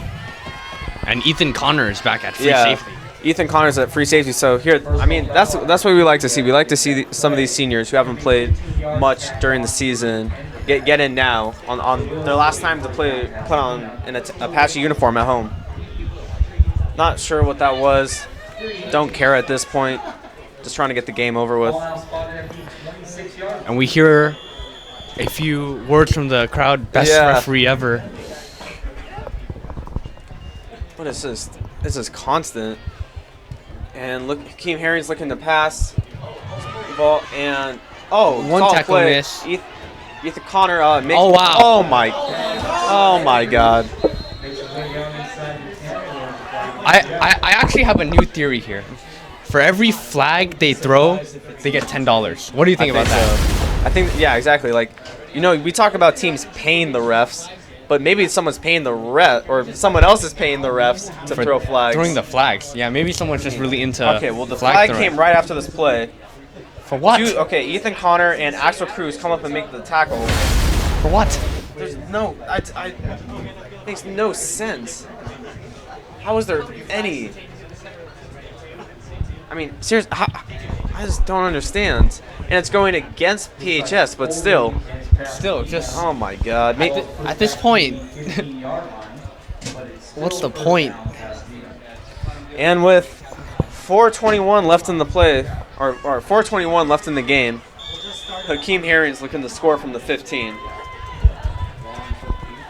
And those are behind. Ooh. Oh, Kenneth Ruano almost got that on pick. The coverage, yeah. Yeah. Kenneth Ruano almost got a pick there. He knows he was close, but good to see Kenneth involved in the game.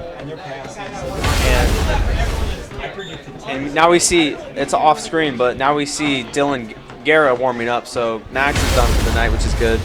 That's good. Got to keep him rested for the short week next week. Good to get some of the younger players some experience too. Definitely. To carry it on for next season. And he's looking to pass to Kenneth again. It's a slant, and it's a touchdown. And it's a touchdown.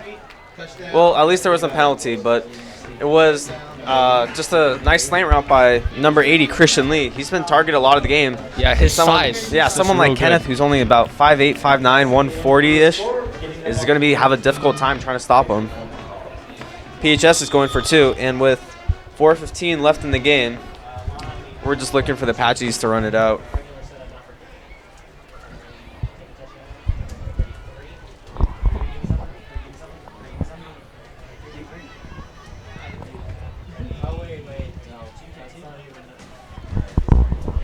And it's a direct snap, takes a Wildcat offense, and it's a good. And we end 30. Oh my God. Well, at least we could decline this one, and it didn't take them 20 minutes to consult it. So it's going to be 39-13. Arcadia. And wow, at this point, like, there's just going to be a flag on every play. I mean, I don't know if it's a sloppy play or if it's really just the refs being flag happy. I think it's a little bit of both. We can't. There has been some sloppy plays. Yeah, we can't shy away from the fact that some of our guys have been doing illegal shit. Stuff that can easily be. But I mean, is that stuff that every ref has been calling? Because even as a football fan, like, none of this really looks out of the ordinary. That play right there was kind of awkward, as you see in most two-point conversions. There was always some trickery. But I guess the real complaint is deciding and spotting the ball. They take exactly. That's so much time to do that. That's really it does not need to be like that. Just as a side note, this has been one of the longest live streams that we've been doing. Yeah. And I'm not trying to pinpoint anything, but there might be a direct correlation for that. Yeah. Yeah, we really did get spoiled with the Burbank game. But at least it's in the favor of the Apaches. This isn't like a Cathedral game where we're getting blown out. It would have been a double whammy if we had to endure it. Yeah, and we were if we're on the out. PHS side of this, it must be pretty miserable for them too. And Deontay's looking to return it. with those orange shoes. Has a gap up the middle.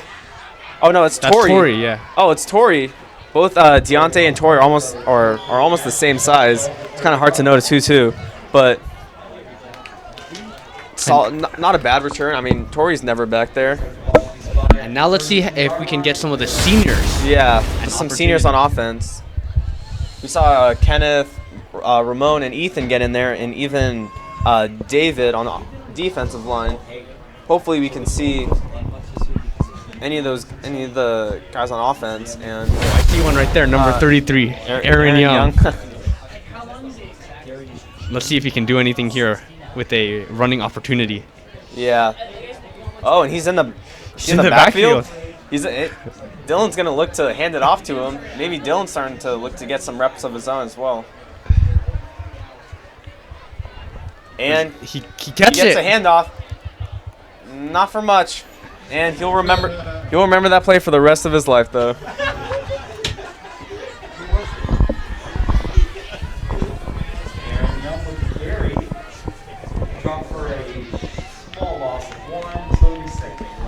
And it was a short-lived debut.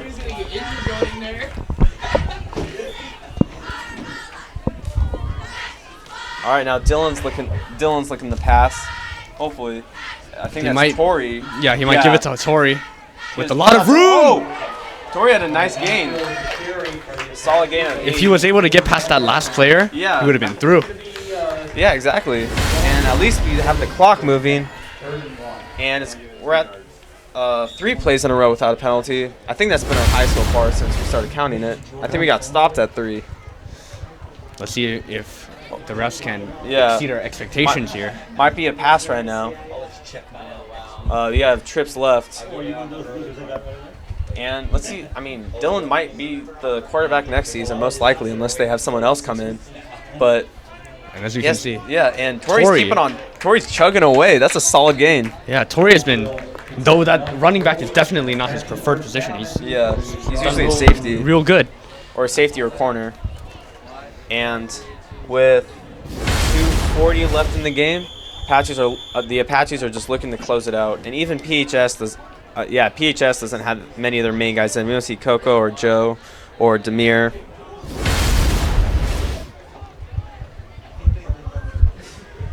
And another handoff to Tori, and it's a solid gain for about 8. He's been getting at least 6 yards every single carry. That's like Charles Who. I think I'm just playing, but but hey, Tori's making a name for himself in the backfield. Yeah, maybe this could lead to some more PT next week. You never know.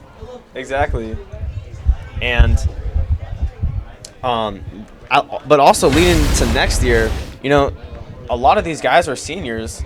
AJ's a senior, Charles is a senior, so we need to get some of these guys ready for when they have to play. And a spin move, I don't know if he gets the first down, but he at least gets a yard or yard and a half at Great most. Second effort right there. He could have easily rocked back, but he just spins out of that. And he just swooped.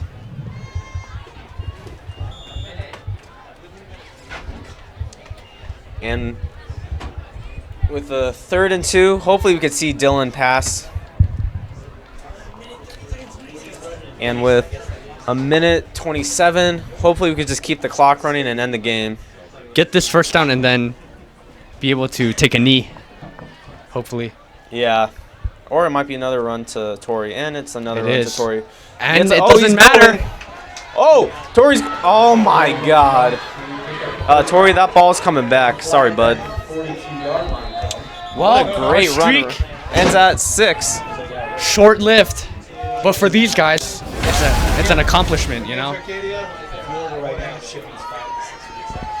And with 1:05 left, you would expect to let it go at this point. Seriously, is there really a point? Which is why I believe my theory is correct. Yeah, there's no point then someone's paying the refs just to waste time. Maybe they have something they don't want to come home to.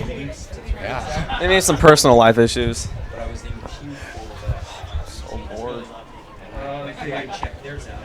And it's going against the Apaches. Or he's pointing that way. Holding on the Apaches. A lot of holding calls. Maybe just let Tori have it. Come on, man. That was a brilliant run. That was a great run. They played a third down, third and 10. So then right. So I put that order in. Maybe it's like the longer they're on their field, the more they get paid. Possibly. It could be. And it's a read option. Oh, And this one. and he stayed on his feet for a good amount of time, but it's going to bring a 4th and down. And with 40 seconds left, the game's going to be over pretty soon. It's a short loss on the play. It's going to be 40. They're going to run the clock, or yeah, they're just going to have another run play right now, most likely.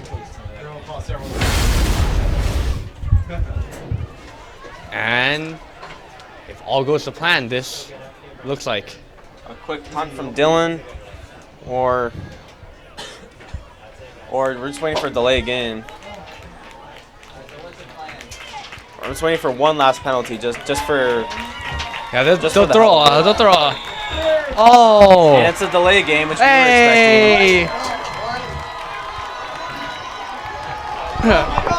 Hey. These guys must love being referees, don't they? They're savoring every single moment on the field. expecting. I mean, I watch football 4 days out of the week, and even I can't take this. This is a little too much. They have to kick it. The kick will take all the time. Yeah, the kick. This will be the last play of the game. Maybe since Randy's a senior as well. Honestly, Randy should just ditch what the coaches say and just take it for himself. Yeah, just that. I mean, why not? He has nothing to lose. Fake. Hey, that'd be funny. We just punch it straight into your red zone. 4.9. So set times 0, 0. 0. No. And to the crowd's anguish, they want to go home. I don't think the referees are letting that happen. Yeah, one of these refs is waiting to get yelled at by his wife when he comes home. So he's just delaying it even more.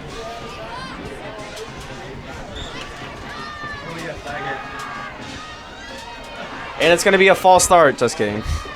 Oh! I called it. Nothing happened, but I called it. All right. That was. If there was one. And it's getting chippy. And there's a flag, but it doesn't matter. Just throw them all on the floor. Just throw them all. They eject these guys from this. Technically speaking, they can't play next week. Whichever player, if they eject them, immediately throw it down the guy can't play next week. There was a skirmish commanding their way from that. I gotta get out of here before I turn myself. I'm not gonna wait. Yeah, it's on.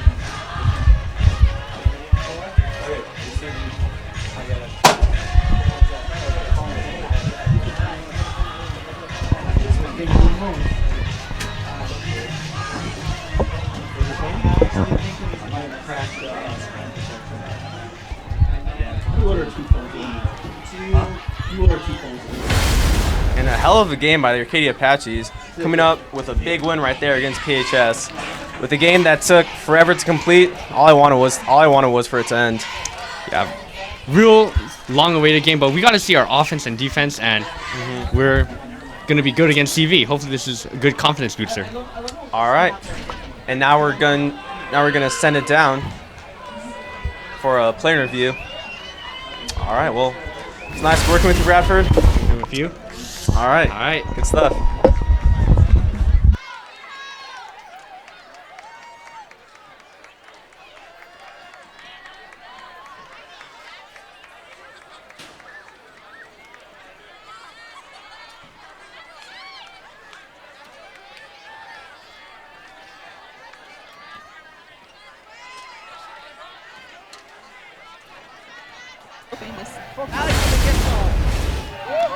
Hi, I'm Claire and I'm here with Alex. So today's 39-13 win over Pasadena puts you guys 5-1 in league and 6-3 overall. What kind of momentum does that take going against rival CV?